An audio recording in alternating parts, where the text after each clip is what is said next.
Seorang bocah berhasil membantu kakeknya menjadi pengusaha nomor satu di Korea Selatan. Bagaimana ini bisa terjadi? Mari kita simak cerita lengkapnya. Seorang pria muda berumur 20-an sedang berada di sebuah ruangan bersama seorang direktur bank. Pria muda ini sedang menandatangani proses pemindahan uang sebesar 600 juta dolar ke dalam rekeningnya. Si direktur bank juga terkesima bagaimana bisa orang semuda ini bisa punya uang sebanyak itu. Untuk menjawab pertanyaan tersebut, kita akan flashback ke beberapa waktu sebelumnya. Pria muda ini bernama Hyun Woo.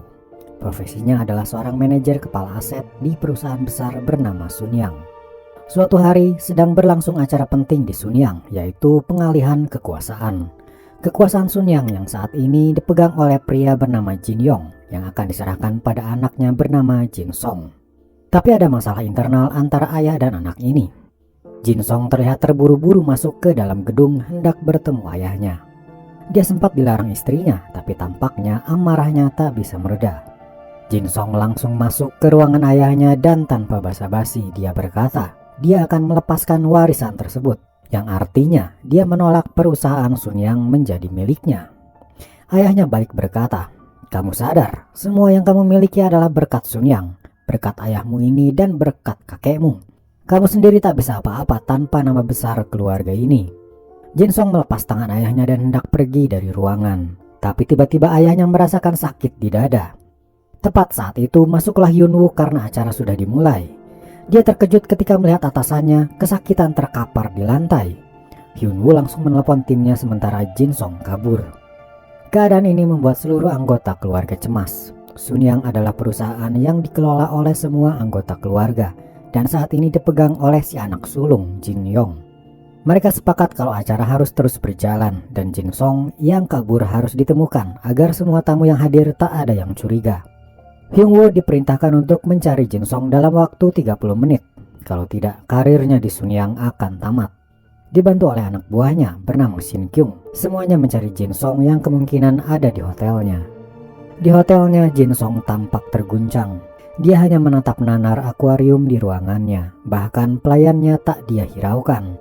Tiba-tiba Jin Song mengamuk tak terkendali. Tak lama muncullah Hyun Woo, tapi tak sengaja dia langsung terkena pukulan dari Jin Song. Tanpa menghiraukan lukanya, Hyun Woo dengan tenang meminta Jin Song untuk kembali ke acara itu. Hyun Woo berjanji, fakta Jin Song ada di ruangan ketika ayahnya jatuh sakit tak akan dia beritahukan pada siapapun. Jin Song dengan arogannya malah menuangkan air ke kepala Hyun Woo, tapi akhirnya dia setuju untuk kembali ke sana. Akhirnya Jin Song kembali dan memberikan pidato di acara itu, membuat pemindahan kekuasaan berjalan lancar. Kini perusahaan Sunyang telah berpindah ke tangan Jin Song. Hyun Woo adalah manajer aset di Sunyang, tapi tak jarang dia mendapat perintah yang merendahkan dirinya, seperti membersihkan toilet untuk para keluarga Sunyang. Hal itu dengan sabar ia lakukan karena kondisi ekonominya pas-pasan. Ibunya telah meninggal dan dia perlu membiayai adiknya kuliah untuk menjadi PNS. Di hari peringatan kematian ibunya, Hyun Woo sedikit emosi ketika ayahnya berkata seharusnya Hyun Woo mulai memikirkan masa depan, menikah lalu memiliki keluarga. Dia pun pergi dari rumah. Keesokan harinya, kantornya kedatangan tamu tak diundang. Para penyidik menggeledah kantornya karena ada laporan proses pemindah kekuasaan Sunyang kemarin diduga ilegal. Pimpinan penyidik adalah seorang jaksa wanita bernama Min Yong yang dijuluki sebagai malaikat maut Sunyang. Dia terkenal tak basa-basi jika ada kasus yang berkaitan dengan Sunyang. Tapi sayangnya ketika hasil penyidikan selesai, mereka tak menemukan bukti mencurigakan. Sunyang tak terbukti melakukan tindakan ilegal. Di saat yang sama, Hyun Woo tengah melakukan pengaturan dokumen perusahaan Sunyang. Dia dibantu Shin Kyung mengatur berkas-berkas yang ada dan menghapus berkas mencurigakan agar kejadian penggeledahan tempo hari tak terjadi lagi. Turun dari gedung, Hyun Woo bertemu seorang wanita berbaju biru. Dia adalah istri dari seorang anggota keluarga Sunyang bernama Lee Hae-in. Lee Hae-in datang tiba-tiba ketika para anggota keluarga berkumpul di ruangan. Saat ini perusahaan Sunyang punya banyak anak perusahaan seperti Sunyang Motors, Sunyang Construction dan lain-lain. Namun sekarang Sunyang akan berubah menjadi satu perusahaan induk. Kedatangan Lee Hae-in adalah untuk menawarkan bagian sahamnya di Sunyang. Tentu saja jumlah sahamnya sangat berpengaruh dalam menentukan siapa pemilik Sunyang induk ke depannya. Dan sebagai gantinya, Lee Hye-in meminta kebenaran mengenai anak kandungnya yang telah meninggal. Jadi ternyata ada spekulasi bahwa kematian anaknya ada kaitannya dengan anggota keluarga Sun Yang. Kembali pada Hyun-woo, dia diberitahu oleh Shin Kyung tentang sebuah dokumen mencurigakan. Ada aliran dana keluar ke perusahaan bernama Sun Yang Mikro dalam jumlah besar yang ternyata perusahaan tersebut palsu. Hyun-woo memberitahukan hal ini pada manajer keuangan Sun Yang, Kim Joo. Tapi dokumen itu malah dihancurkan, seolah kejadian ini memang disengaja dilakukan oleh Sun Yang. Hyun-woo tak bisa melakukan apa-apa dan pergi dari sana. Di bawah, dia bertemu dengan Jin Song. Jin Song berterima kasih atas tindakan Hyun-woo kemarin. Ada rasa tak enak hati dalam diri Hyun-woo, yang pada akhirnya dia memberitahukan tentang adanya aliran dana palsu tadi. Jin Song lalu bertanya, di mana dokumen aslinya? Hyun-woo panik. Tahu kalau dokumen aslinya telah dihancurkan oleh sang manajer keuangan Sun Yang. Tapi belum sempat Hyun-woo menjawab, Kim Joo masuk ke ruangan Jin Song. Jin Song menceritakan hal yang terjadi padanya. Jin Song tiba-tiba berkesimpulan bahwa Kim Joo tahu hal ini dan juga bagian dari kasus aliran dana palsu itu. Ia pun langsung memecat Kim Joo. Jin Song kemudian berkata pada Hyun-woo, mulai sekarang kaulah manajer keuangan Sun Yang dan tugasmu bawa kembali uang yang telah keluar itu. Maka pergilah Hyun-woo ke Turki untuk mengambil semua uang tersebut. Di bank, dia akhirnya menandatangani proses pemindahan uang sebesar 600 juta dolar ke rekeningnya untuk ia bawa ke Sun Yang. Tapi ternyata anak ketiga keluarga Sun Yang, Jin Hwa, diam-diam mendapat rekaman tentang aliran dana itu dan memberikannya pada jaksa Min Yong. Jin Hwa ingin Jin Song ditangkap karena kasus ini. Kembali pada Hyun-woo. Ketika dia di dalam taksi, si supir menjalankan mobilnya masuk ke sebuah jalan kecil. Hyun-woo mulai curiga. Tiba-tiba dari depan, mobilnya dihadang oleh segerombolan pria. Hyun-woo langsung keluar dari mobil dan berlari kabur. Di tengah larinya, dia bertabrakan dengan seorang remaja. Tapi tanpa diduga, si remaja itu sengaja menyuntikkan racun pada Hyun-woo hingga dia tak sadarkan diri. Hyun-woo dibawa menuju tebing di pinggir laut. Tak ada yang menduga, ternyata yang menangkap Hyun-woo adalah Shin Kyung, bawahannya sendiri. Ternyata Shin Kyung mendapat perintah dari salah satu keluarga Sun Yang untuk melenyapkan Hyun-woo. Hyun-woo ditembak dan tubuhnya langsung jatuh ke laut. Tapi anehnya dia tersadar kembali.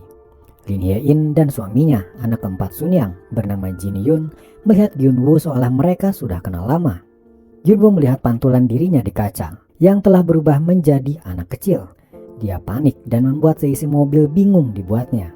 Hyun-woo hidup kembali, kini sebagai anak dari Jin Hyun dan Lee Hye-in, sekaligus cucu dari pendiri Sun Yang sendiri bernama Jin Yang Chul.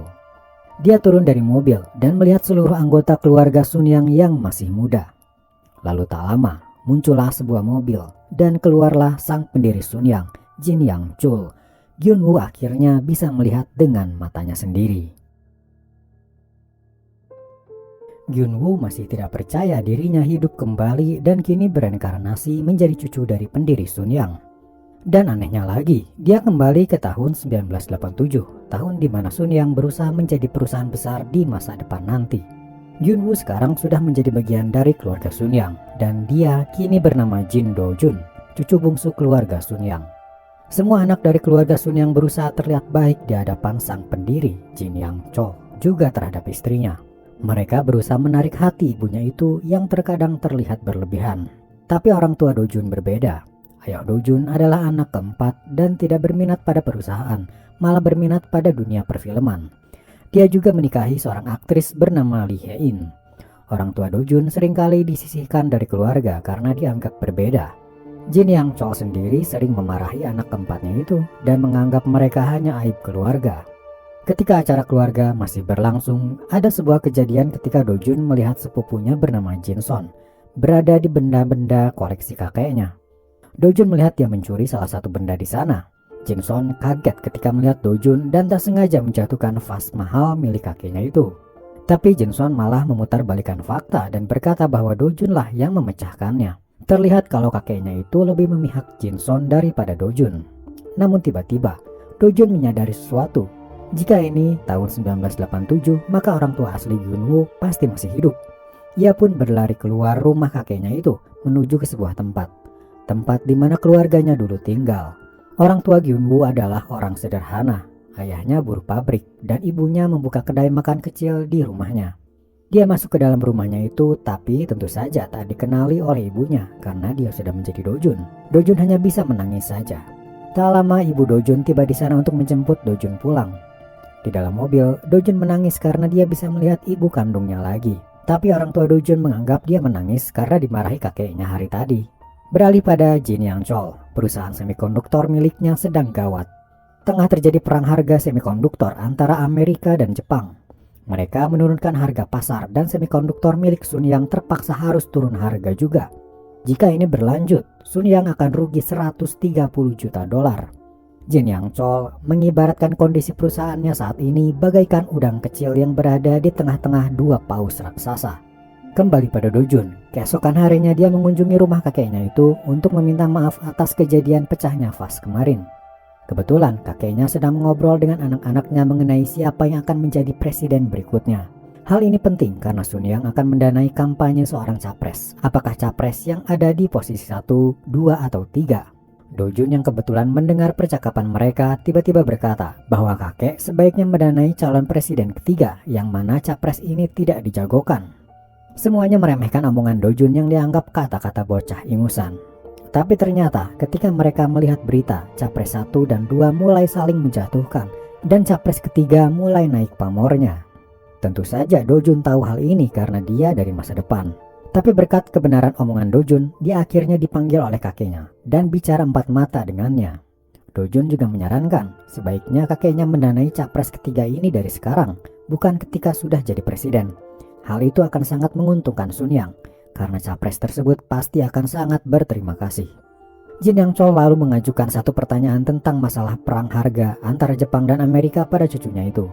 Jika ada dua paus raksasa bertarung, bagaimana cara udang kecil yang berada di tengah bisa menang melawan mereka? Dojun tak sanggup menjawab pertanyaan ini dan kakeknya juga tak berharap lebih padanya. Tapi jauh di dalam hati Jin Yang Chol, dia masih ingin mempertahankan perusahaan Sun Yang semikonduktornya itu. Karena menurut dia, semikonduktor adalah teknologi yang bisa dipakai di masa depan. Kembali pada Dojun, ketika melihat di majalah tentang perang harga Jepang-Amerika, dia akhirnya paham apa maksud kakeknya itu. Dia langsung menelepon kakeknya, tapi dia sedang tak ada di rumah. Jin Yang Chol sedang pergi ke Baghdad untuk menjual perusahaan Sun Yang semikonduktornya. Dojun tersadar, jika sesuai sejarah, pesawat yang ditumpangi Jin Yang Chol dari Baghdad ke Korea akan kecelakaan karena teror bom. Dia langsung berlari ke rumah kakeknya langsung untuk menghindari sejarah itu terulang. Dojun bertemu neneknya dan berkata dia harus bicara dengan kakeknya sekarang juga. Dia menelepon langsung ke Baghdad dan memberi sebuah pesan penting dengan harapan kakeknya menunda penerbangan. Beberapa waktu kemudian, sebuah berita ditayangkan di TV. Telah terjadi kecelakaan pesawat rute Baghdad Korea dan nama Jin Yang Chol ada di antara para penumpang. Semua anggota keluarga menangis histeris tak percaya. Dojun hanya terdiam, merasa dirinya telah gagal memperbaiki sejarah. Tapi tiba-tiba Jin Yang Chol muncul tiba-tiba dari pintu dan masuk ke rumah. Dia berkata dirinya terbang dengan pesawat lain karena dia ingin lebih cepat sampai di Korea, disebabkan sebuah pesan telepon yang ia terima. Ternyata pesan Dojun waktu itu sampai pada Jin Yang Chol, yang membuat dia mengurungkan niatnya untuk menjual Sun Yang semikonduktor. Pesan dari Dojun itu adalah cara agar udang bisa menang melawan dua paus raksasa yang bertarung adalah dengan menjadi lebih besar. Jadilah udang besar dan menangkanlah pertarungan itu. Dari pesan itu, Jin Yang Chol memutuskan untuk membeli perusahaan semikonduktor lain hingga membuat Sun Yang semikonduktor lebih besar dari sebelumnya. Selain itu, Jin Yang Chol juga mendukung dan mendanai kampanye capres nomor 3 yang saat ini sudah menjadi presiden. Sun Yang jadi punya hak untuk memonopoli produksi semikonduktor di seluruh Korea. Udang kecil itu kini telah menjadi besar dan bisa bertarung dengan para paus. Jin Yang Chol akhirnya mulai menerima Dojun sebagai cucunya yang bisa dia harapkan. Sebagai hadiah, Dojun meminta untuk membiayai kuliah dirinya masuk di jurusan hukum universitas nomor 1 di Korea. Dia juga meminta tanah pada kakeknya itu di sebuah kawasan bernama Bundang. Jin Yang Chol berkata kawasan itu adalah lahan tak berguna, tapi Dojun tahu masa depan. Lahan itu akan berguna pada waktunya. Waktu pun terus berlalu hingga Dojun beranjak dewasa dan kini sudah kuliah. Sesuai harapan, dia masuk ke universitas ternama jurusan hukum. Selain itu, tanah yang dulu pernah ia minta belikan, kini kawasannya sudah berubah menjadi kawasan elit dengan apartemen mewah berjejer. Dari tanah itu, Dojun mendapat keuntungan penjualan sebesar 24 juta dolar yang kemudian dia langsung menukarkan semuanya itu dengan dolar Amerika. Sempat ada rasa iri atau juga curiga dari para anak Jin Yang Chol. Bagaimana anak umur 20 tahun bisa punya uang 24 juta dolar? Tapi si anak sulung Jin Yong berkata, uang itu sama dengan nyawa ayah mereka yang selamat dari kecelakaan pesawat dulu. Berkat Dojun, Jin Yang Chol masih hidup sampai sekarang. Dojun juga membantu ayahnya berinvestasi di dunia perfilman. Karena dia tahu masa depan, dia menyarankan kepada ayahnya membeli lisensi Home Alone yang awalnya diragukan bisa laku. Ternyata film itu laku keras, terutama pada saat Natal, membuat ayahnya untung besar. Kemudian Dojun juga bertemu dengan si malaikat maut Sun Yang, Min Yong, yang terlihat masih muda. Dojun dan ayahnya kemudian pergi ke New York untuk memilih film apa lagi yang harus mereka investasikan. Yang pada akhirnya mereka memilih membeli lisensi Titanic agar bisa tayang di Korea. Tentu saja Dojun sudah tahu Titanic akan meledak di pasaran pada waktunya nanti. Di New York, tak sengaja Dojun bertabrakan dengan seorang pria bernama Sehyun. Sehyun adalah seorang ahli investasi di Amerika, tapi berkebangsaan Korea, pemilik perusahaan bernama Power Shares. Dojun melihat Sehyun bisa membantunya melakukan sesuatu yang besar. Suatu hari, dia bertemu lagi dengan Sehyun dan meminta untuk bekerja sama. Dojun berkata dirinya punya insting kuat tentang investasi mana yang bisa menguntungkan. Sebagai bukti, di TV sedang ada acara pertandingan catur antara juara dunia melawan komputer. Sebagian besar orang menebak kalau sang juara dunia yang akan menang. Tapi Dojun berkata komputerlah yang akan menang. Jadi sebaiknya Sehyun berinvestasi di perusahaan komputer bernama IBM. Sesuai perkiraan Dojun, acara itu mengumumkan pemenangnya adalah komputer. Itu pastinya membuat harga saham komputer IBM naik pesat dan siapapun yang punya saham di sana akan untung besar. Sehyun mulai percaya pada Dojun dan setuju untuk bekerja sama. Kembali pada Jin Yang Chol, dia dan anak-anaknya sedang rapat mengenai pembelian perusahaan baja bernama Hando Steel. Perusahaan itu bisa membantu Sun Yang Motors dalam memproduksi mesin mobil. Tapi harga yang ditawarkan adalah 500 juta dolar, sedangkan Jin Yang Chol hanya mau menggelontorkan uang 300 juta dolar. Tak hanya itu, saingan terbesar Sun Yang bernama perusahaan Daewoo kabarnya menginginkan Hando Steel juga, karena Daewoo juga memproduksi mobil, alat berat, dan kapal. Jin Yang Chol tetap bersikeras menginginkan Hando Steel untuk menjadi miliknya, dan dia melimpahkan tanggung jawab ini pada anak sulungnya Jin Yong. Kembali pada Dojun, dia bertemu lagi dengan Min Yong karena ternyata mereka satu kampus, hanya beda jurusan. Min Yong masuk jurusan kejaksaan. Dojun terlihat tertarik pada Min Yong dan mengajaknya makan malam. Beralih pada Sehyun, ternyata diam-diam perusahaan Power Shares miliknya hendak membeli Hando Steel juga dan bersedia membayar 500 juta dolar. Berita ini langsung menyebar pada Jin Yang Chol. Dia tak menyangka ada perusahaan asing baru yang menginginkan Hando Steel juga. Jin Yang Chol menduga ada otak di balik semua ini. Dan kita semua sudah tahu kalau otak di balik ini adalah Dojun. Di suatu tempat di dalam gedung, Dojun dan Sehyun berbincang tentang Hando Steel. Sehyun bertanya apa alasannya Dojun ingin membeli Hando Steel. Jelas-jelas ini berarti Dojun menentang kakeknya sendiri. Tapi ternyata Sehyun sadar Dojun memang sengaja ingin menentang kakeknya itu dan ingin menguasai perusahaan Sun Yang untuk dirinya sendiri. Suasana hati Jin Yang Chol semakin tak karuan, karena bukan hanya Hando Steel sulit untuk ia dapatkan, tapi juga ketika dia melihat mobil produksi pabrikannya sendiri mengalami masalah pada mesin dan meledak di jalur pacu. Ini menandakan dia benar-benar butuh Hando Steel untuk mendapat kualitas mesin mobil yang lebih baik, tapi harga Hando Steel terlalu mahal. Ditambah lagi, kejadian ledakan mobil itu dia saksikan bersama saingannya pemilik perusahaan Daewoo bernama Ju Yong. Dia melihat sendiri bagaimana gusarnya Jin Yang Chol yang saat ini dalam kekalutan. Namun, masalah Hando Steel ini tampaknya dimanfaatkan oleh anak nomor 2 Jin Yang Chol bernama Jin Dong. Dia tak suka jika kakaknya berhasil mendapatkan Hando Steel, maka dari itu dia punya rencana. Pertama, dia memata-matai Power Shares, yang kemudian dia mendapat foto-foto Dojun sering keluar masuk gedung Power Shares. Info ini langsung dia berikan pada ayahnya. Setelah itu Jin Yang Chol mengundang pimpinan Power Shares, Sehyun, untuk mendiskusikan Hando Steel. Ketika mereka berbincang, Jin Yang Chol bertanya apakah cucunya itu ikut berinvestasi dalam rencana pembelian Hando Steel. Sehyun berkata awalnya memang Dojun berinvestasi di Power Shares, tapi dia berinvestasi di sebuah website jualan buku bernama Kadabra, yang di masa depan Dojun tahu itu berubah menjadi Amazon, website nomor 1 marketplace dunia. Sehyun juga berkata, ada seorang anak Jin Yang Chol yang diam-diam ingin menggagalkan Sun Yang membeli Hando Steel. Dialah Jin Dong. Jin Dong bahkan memberi bantuan dana pada Daeyong, perusahaan saingan Sun Yang, agar Hando Steel bisa dibeli oleh Daeyong. Tapi di luar dugaan, Jin Yang Chol tidak marah, malahan dia membiarkan hal ini. Dia menganggap itu wajar sebagai pengusaha untuk melobi perusahaan lain. Menurutnya, jika pengusaha lebih mementingkan keluarganya, dia tak akan mendapatkan keuntungan. Di sisi lain, si anak sulung Jin Yong yang ditugaskan untuk membeli Hando Steel terlihat sangat pusing. Apalagi ternyata Power Shares telah menaikkan tawaran harga Hando Steel menjadi 650 juta dolar. Parahnya lagi, Daeyong bersedia membayar 700 juta dolar. Jin Yong mau tak mau mengeluarkan semua uang yang ada, bahkan dari kantongnya sendiri. Tapi itu juga masih belum cukup. Tiba-tiba datanglah anak ketiga keluarga Sun Yang, Jin Hua. Jin Hua berkata dia akan memberikan bantuan uang pada Jin Yong asalkan Jin Yong membantu suaminya untuk berkarir di dunia politik. Lobby-melobi itu akhirnya menghasilkan kemenangan bagi Sun Yang. Walaupun harus berutang sana-sini, Sun Yang berhasil membeli Hando Steel seharga 750 juta yang awalnya hanya berharga 500 juta saja. Tak ada yang menyangka kenaikan harga Hando Steel tersebut adalah karena Do Jun. Dia berhasil menguras kantong uang Sun Yang lebih dalam dan berhutang sangat besar, 750 juta dolar, hanya untuk sebuah perusahaan Hando Steel. Tapi apa sebenarnya yang menjadi incaran Do Jun ini?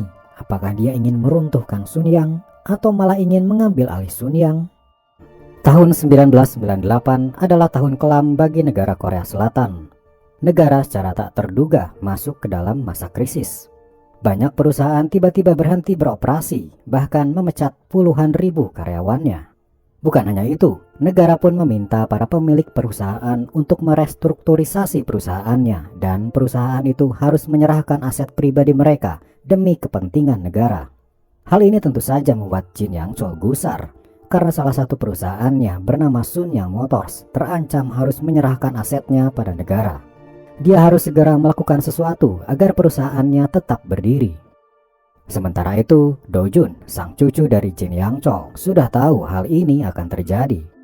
Dia langsung berencana untuk membeli perusahaan nomor 2 di Korea bernama Ajin Motors. Di masa krisis ini, Ajin Motors sedang kesulitan uang, dan Do Jun bersama Sehyun dan Miracle Investment-nya akan membantu Ajin Motors agar tetap berdiri. Tapi sebenarnya ada alasan pribadi dari Do Jun kenapa ia ingin membeli Ajin Motors. Ayah aslinya ketika Do Jun masih sebagai Hyun Woo adalah pegawai pabrik Ajin Motors.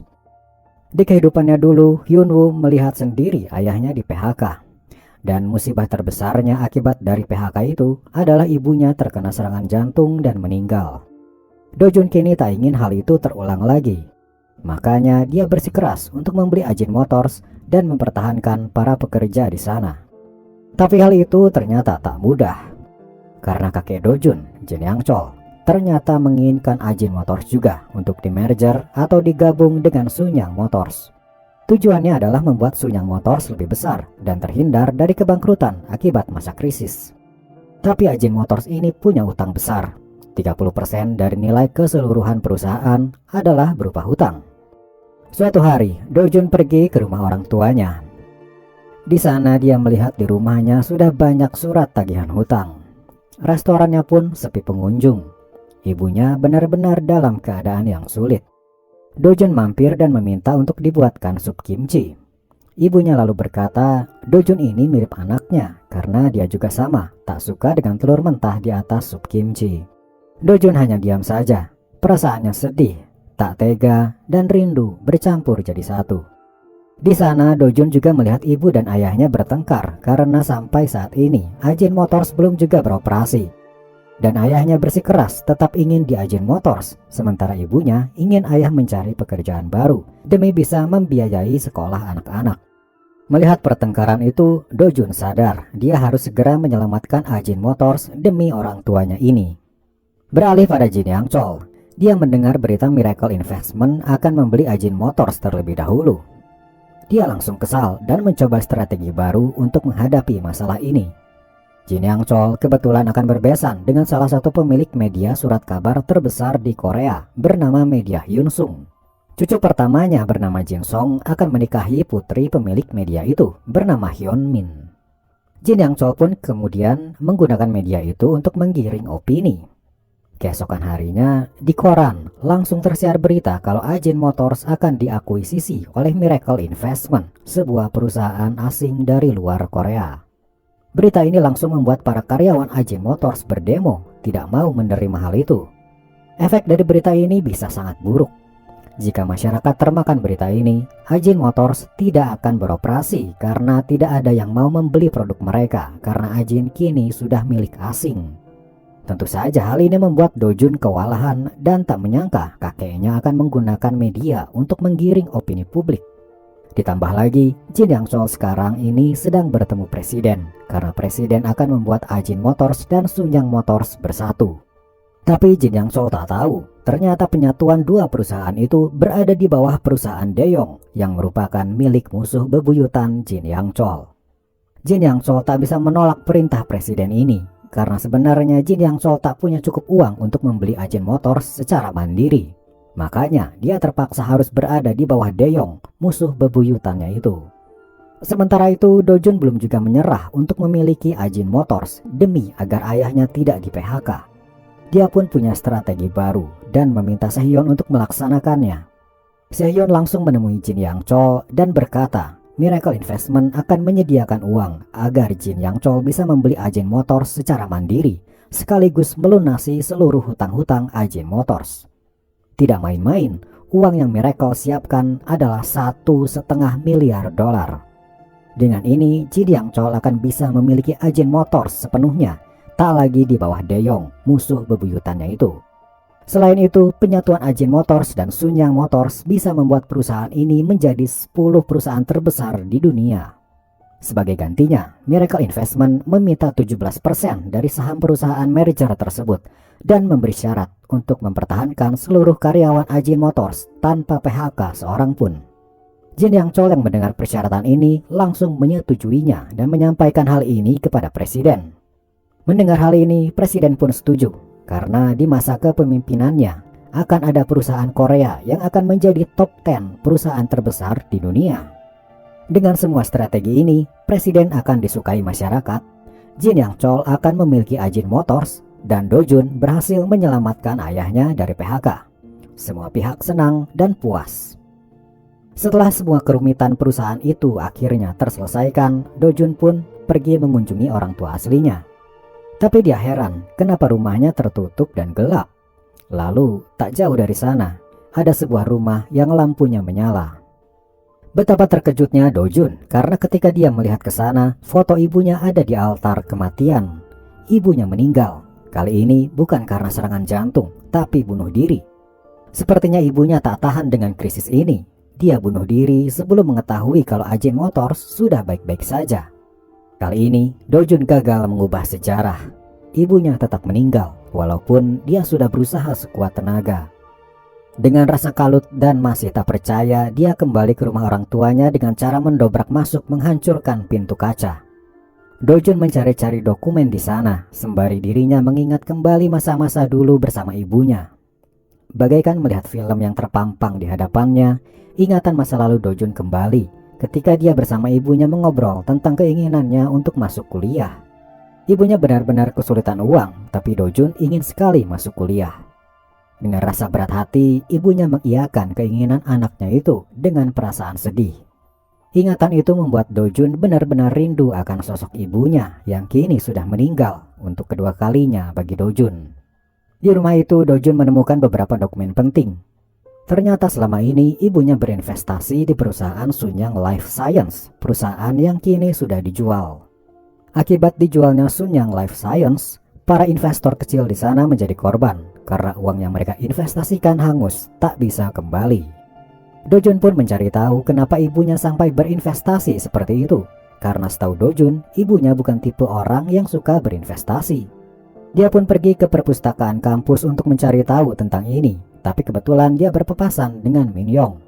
Selama ini Min-yong menyukai Do-jun dan mencoba mendekatinya. Tapi Do-jun selalu menghindar sehingga Min-yong menganggap Do-jun meremehkan dirinya. Do-jun pun menjelaskan kalau dirinya bukan meremehkan Min-yong, tapi Do-jun merasa dirinya tak pantas bagi Min-yong. Dojun kembali pada tujuannya, yaitu mencari tahu tentang Sunyang Life Science. Dibantu oleh Sehyon, dia mendapat info kalau Sunyang Life Science adalah perusahaan yang investor besarnya bernama Neinos. Tepat sehari sebelum Sunyang Life Science dijual, Neinos menjual seluruh sahamnya sehingga selamat dari kehangusan. Sementara para investor kecil yang masih berinvest di dalam Sunyang Life Science, uangnya hangus tak bisa kembali. Dojun kini tahu kalau sebenarnya Neinos adalah gabungan dari mantan petinggi keuangan Sunyang. Jadi dengan kata lain, Sunyang Life Science menggunakan Neinos agar bisa selamat dari kerugian karena saham terbesarnya dimiliki oleh pihak mereka sendiri. Malahan dengan terjualnya Sunyang Life Science, Jin Yang Chol berhasil untung 90 juta dolar dengan mengorbankan para investor kecil, orang-orang seperti Ibu Dojun. Dojun pun langsung datang ke kantor kakeknya dan menanyakan tentang Sunyang Life Science ini. Kakeknya berkata, dia terpaksa menjual Sunyang Life Science karena ada perintah presiden saat itu. Jin Yang Chol berhasil keluar dari kerugian, malah dia mendapat untung, walaupun dengan cara mengorbankan para masyarakat kecil yang sudah berinvestasi. Sementara itu, kita beralih dulu pada Song Jun, cucu pertama Jin Yang Chol. Dia kini baru saja dilantik menjadi direktur perusahaan Sunyang Construction. Tentu saja karena dia seorang cucu Jin Yang Chol, jadi dia bisa menduduki jabatan tertinggi di sana. Ketika acara makan keluarga di keluarga Jin Yang Chol diadakan, Song Jun berkata, tujuan dia menjadi pemimpin Sunyang Construction adalah untuk mengembalikan perusahaan itu ke arah yang lebih baik, karena selama ini Sunyang Construction memang tidak begitu menguntungkan. Di acara makan malam itu, Jin Yang Chol sempat tersulut emosinya ketika obrolan mengarah tentang politik. Baginya, para politikus adalah orang-orang yang hanya ingin menggerogoti uangnya saja. Dia sangat benci dengan politikus. Menantunya yang bernama Chang Jae kebetulan seorang jaksa dan dia selalu diremehkan di keluarga karena dianggap bersinggungan dengan politik dan dia bisa berkarir hanya karena dia menantu seorang Jin Yang Chol. Hal itu tentu membuat istrinya marah dan tak terima, sementara Chang Jae cuma bisa terus-terusan membungkuk meminta maaf, terlihat tak punya ketegasan. Pada suatu hari, Jin Yang Chol mengajak cucu pertamanya, Song Jun, untuk melihat sebuah kawasan kosong yang luas. Kawasan itu bernama Sangam, sebuah kawasan yang nantinya akan menjadi kota baru, yang di dalamnya ada stadion sepak bola Piala Dunia dan banyak gedung-gedung baru akan dibangun. Jin Yang Chol memberikan proyek mega besar, pembangunan kota baru pada cucunya itu. Tak main-main, uang yang akan digelontorkan sebesar 5 miliar dolar. Tapi di sisi lain, ternyata Dojun pun punya minat terhadap kawasan Sangam ini. Dia menginginkan kawasan itu untuk menjadi kota dengan pusat budaya dan digital. Dia berkata pada Sehyon kalau suatu hari nanti Korea Selatan akan menjadi pusat budaya, terutama dalam hal musik dan drama. Tentu saja dia tahu dia akan dari masa depan. Untuk mewujudkan kota impiannya itu, Dojun perlu membeli sebuah perusahaan konstruksi. Pilihannya jatuh pada sebuah perusahaan bernama Jaya Construction. Alasan kenapa memilih perusahaan ini adalah karena para petingginya diduga pernah melakukan penggelapan uang. Tapi kenapa Dojun malah memilih perusahaan yang di dalamnya ada kasus seperti itu? Hal ini ada hubungannya dengan Chang Jae, menantu Jin Yang Chol yang sering diremehkan di keluarga besar Sunyang. Dojun akan melakukan strategi jenius untuk bisa mendapatkan proyek kota impiannya itu. Jadi tahun itu adalah tahun pemilihan wali kota Seoul yang baru. Dan pengesahan pembangunan kota baru di Sangam akan bergantung pada keputusan wali kota baru. Dojun perlu wali kota yang bisa ia ajak bekerja sama, dan pilihannya jatuh pada Chang Jae. Sehyon bertugas untuk mendekati Chang Jae dengan memberikan semangat dan pujian kalau Chang Jae adalah sosok yang tepat untuk menjadi wali kota. Sehyon atas nama Miracle Investment akan mendanai semua kampanye Chang Jae sampai dia berhasil menjadi wali kota. Sebagai imbalannya, Sehyon ingin Jaya Construction menjadi perusahaan konstruksi tunggal dalam pembangunan kota baru di Sangam. Istri Chang Jae yang merupakan anak ketiga Jin Yang Chol awalnya ragu karena dia tahu Sunyang Construction milik ayahnya mengincar proyek ini juga. Tapi Sehyon berjanji dia akan merahasiakan negosiasi ini, tak ada seorang pun yang tahu. Hingga pada akhirnya Chang Jae dan istrinya setuju untuk menjadikan Chang Jae sebagai wali kota baru. Langkah awal Chang Jae untuk mendapat simpati publik adalah dengan membongkar kasus besar, yaitu kasus penggelapan yang terjadi di Jaya Construction. Itulah kenapa di awal Dojun memilih Jaya Construction, agar dia bisa dengan mudah menghabisi para petinggi korup yang ada di dalam Jaya Construction, sehingga akhirnya dia bisa membeli perusahaan itu dengan mudah. Strategi Dojun ini berhasil. Chang Jae muncul di berbagai media majalah dan koran, membuat elektabilitasnya naik dan bisa bersaing dengan para calon lain yang sudah berpengalaman. Sementara itu, Jin Yang Chol melihat kejadian tak terduga ini dengan geram. Dia tak menyangka menantunya sendiri akan mencalonkan menjadi wali kota. Dia pun langsung meminta menantunya itu untuk menemuinya. Dengan rasa gugup, Chang Jae menemui Jin Yang Chol di ruangannya. Jin Yang Chol mencoba mempengaruhi Chang Jae agar berhenti menjadi calon wali kota. Tapi dengan mengumpulkan keberanian yang ada, Chang Jae berkata dia tak akan berhenti. Bahkan jika mau, dia bisa mengungkap kasus ilegal Sunyang Life Science, menyebarkannya ke publik karena dengan sengaja menjual saham pada pihaknya sendiri demi mendapat untung dan mengorbankan para investor kecil. Jin Yang Chol langsung terdiam tak berdaya, tak mampu menghentikan Chang Jae. Hingga akhirnya hari pemilu tiba, Chang Jae mendapat suara terbanyak dan berhasil menjadi wali kota Seoul yang baru. Song Jun datang menemui kakeknya dan memberi kabar kalau proyek di Sangam gagal didapatkan oleh Sunyang dan jatuh pada Jia Construction. Jin Yang Chol merasa tak puas dengan semua itu dan langsung meminta menantunya datang menemuinya. Kini Chang Jae telah menjadi wali kota dan terlihat lebih percaya diri. Dia menemui mertuanya itu dengan keberanian yang ia punya. Jin Yang Chol bertanya, kenapa malah Jia Construction yang dipilih bukan Sunyang? Dan apakah Miracle Investment ada di balik semua ini? Tapi Chang Jae hanya berkata, ini semua sudah dipertimbangkan demi masyarakat Seoul. Kemudian dia melanjutkan, jika ada yang ingin disampaikan lagi, Jin Yang Chol bisa menemuinya di kantor wali kota karena saat ini dirinya sedang sibuk. Sikap menantunya yang menentang dirinya itu membuat Jin Yang Chol sangat gusar. Suatu hari, tanpa diduga, kantor Miracle kedatangan para penyidik dari kejaksaan.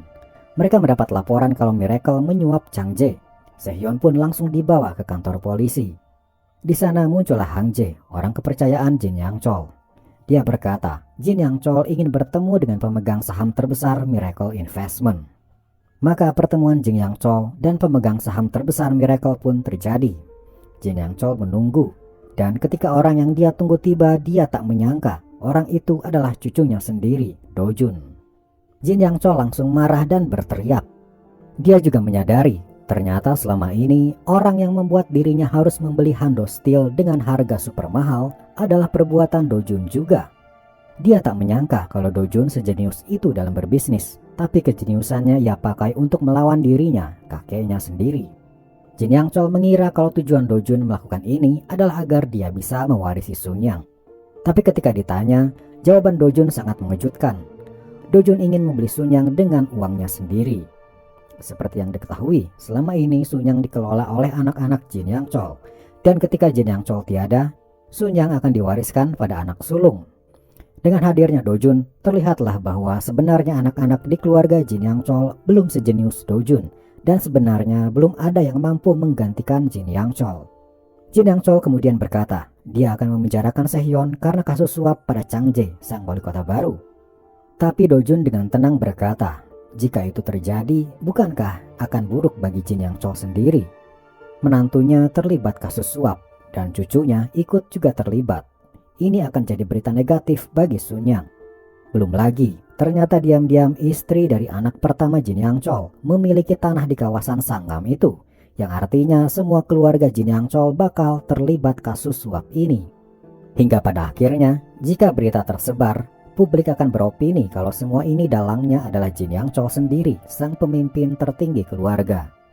Tentu saja hal ini membuat Jin Yang Chol gemetar. Dia tak menyangka dirinya yang tidak ikut-ikutan jadi terseret juga di kasus besar ini. Akhirnya dengan terpaksa, Sehyeon dibebaskan dengan alasan tak ada bukti dan kasus suap itu dianggap tidak pernah ada. Jin Yang Chol kini harus melakukan sesuatu karena cucu bungsunya sekarang sudah menjadi musuh dalam selimut. Dia mendatangi cucu sulungnya, Song Jun, untuk membalas dendam kepada Dojun.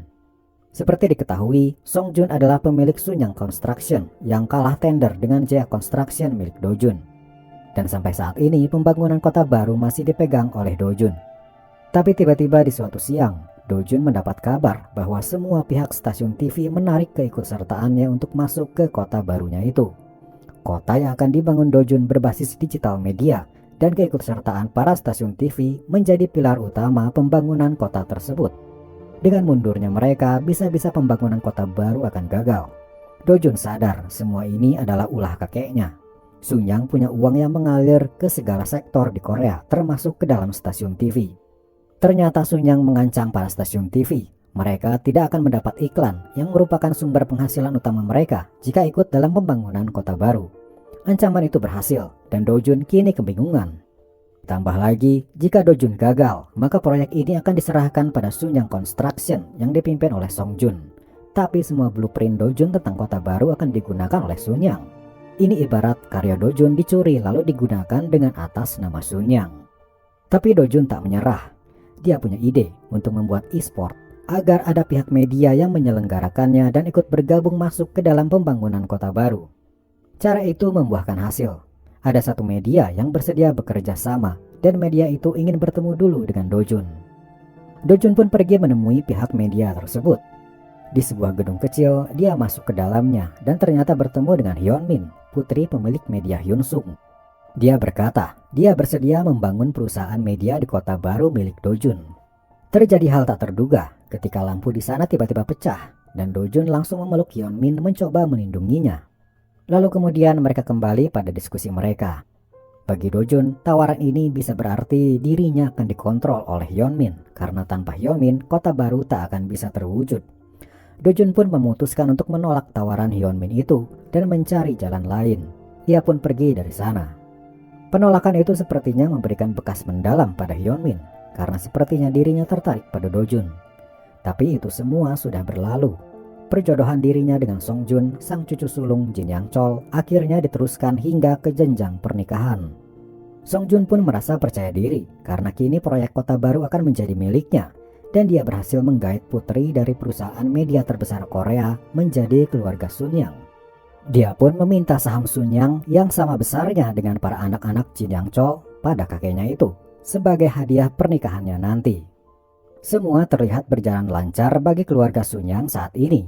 Tapi yang mereka tak tahu, diam-diam Jin Yang Chol punya rahasia. Ketika dia melakukan medical check up di rumah sakit beberapa waktu lalu, dia mendapat hasil mengejutkan. Menurut hasil medis, di bagian otak Jin Yang Chol terdapat kelainan dan tak bisa disembuhkan bahkan dengan operasi. Dia harus hidup dengan membawa penyakit ini sepanjang sisa hidupnya. Pernikahan Song Jun dan Hyunmin terlihat sebagai pernikahan paling sempurna bagi banyak orang. Dua orang dari keluarga super kaya bergabung saling berbesan, menyatukan kekuatan mereka. Tapi malam itu, sehari sebelum hari pernikahan, Jin Yang Chol terlihat murung, teringat penyakitnya kembali. Atau mungkin lebih tepatnya, dia sedang merenung bagaimana nasib perusahaan Sunyang jika dirinya tiada. Sementara itu, Dojun masih belum menyerah dengan ambisinya untuk membangun kota baru. Dia harus menemukan rekan media yang mau bergabung ke dalam proyek kota barunya agar proyek itu tidak jatuh ke tangan Sunyang. Dia pun punya satu cara terakhir, cara yang tak pernah terfikirkan oleh siapapun. Dia mengunjungi sebuah rumah sakit. Di sana, seorang pria parubaya sedang dirawat. Dialah pemilik perusahaan Daeyong bernama Ju Yong Il. Seperti diketahui, Daeyong adalah musuh bebuyutan Sunyang. Dan Dojun menawarkan kerjasama pada Ju Yong Il. Awalnya Ju Yong Il enggan untuk bergabung karena media bukanlah spesialisasi perusahaan Daeyong. Tapi Dojun menjelaskan sebenarnya ini bukan media. Saat ini sebuah stasiun TV bernama Buy and Sell sedang dijual. Stasiun TV ini berfokus pada kegiatan jual beli produk secara live di TV. Jika Daeyong membeli perusahaan itu, maka Daeyong bisa memonopoli semua transaksi di sana. Sebagai imbalannya, Dojun meminta perusahaan Daeyong untuk masuk ke dalam kota baru yang akan ia bangun. Beralih pada pesta pernikahan Song Jun dan Hyunmin. Hyunmin terlihat cantik dalam balutan gaun pengantin. Song Jun datang ke ruangannya dan meminta waktu berduaan dengannya. Tanpa diduga, Song Jun berkata, sayang sekali jika kecantikan Hyunmin tak bisa ia pamerkan pada Dojun yang saat itu memang belum datang. Ternyata pada malam di mana Dojun dan Hyunmin bertemu, Song Jun melihat dari luar ketika mereka berdua berpelukan. Hyunmin terlihat marah karena kejadian waktu itu tak seperti yang terlihat. Ditambah lagi, Song Jun juga tetap ingin menikahi Hyunmin bukan atas dasar cinta, tapi karena ingin membalaskan dendamnya pada Hyunmin sekaligus pada Dojun. Mereka kini harus berpura-pura sebagai pasangan mesra, walaupun di antara keduanya tersimpan rasa benci yang membara. Ketika sesi foto keluarga, muncullah Dojun. Dia datang terlambat. Dia berdiri di samping Jin Yang Chol. Kakeknya itu berkata pada cucunya itu, "Lupakan rencanamu untuk membeli Sun Yang jika proyek kota barumu saja gagal ia dapatkan." Tapi Dojun sudah punya kartu as baru, dan kartu as itu kini datang mengunjungi Jin Yang Chol. Yong Il ada di ruangan dan bercerita tentang Dojun yang tiba-tiba datang sewaktu ia di rumah sakit. Dia berkata, perusahaan Daeyong miliknya telah bergabung dengan kota baru yang akan dibangun Dojun.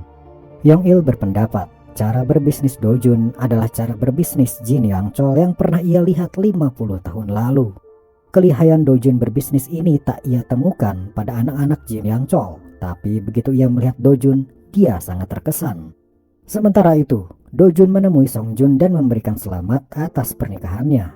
Tanpa basa-basi, Song Jun berkata pada Dojun untuk menyerah saja karena kota barunya akan jatuh pada Sun Yang. Tapi tiba-tiba telepon berdering.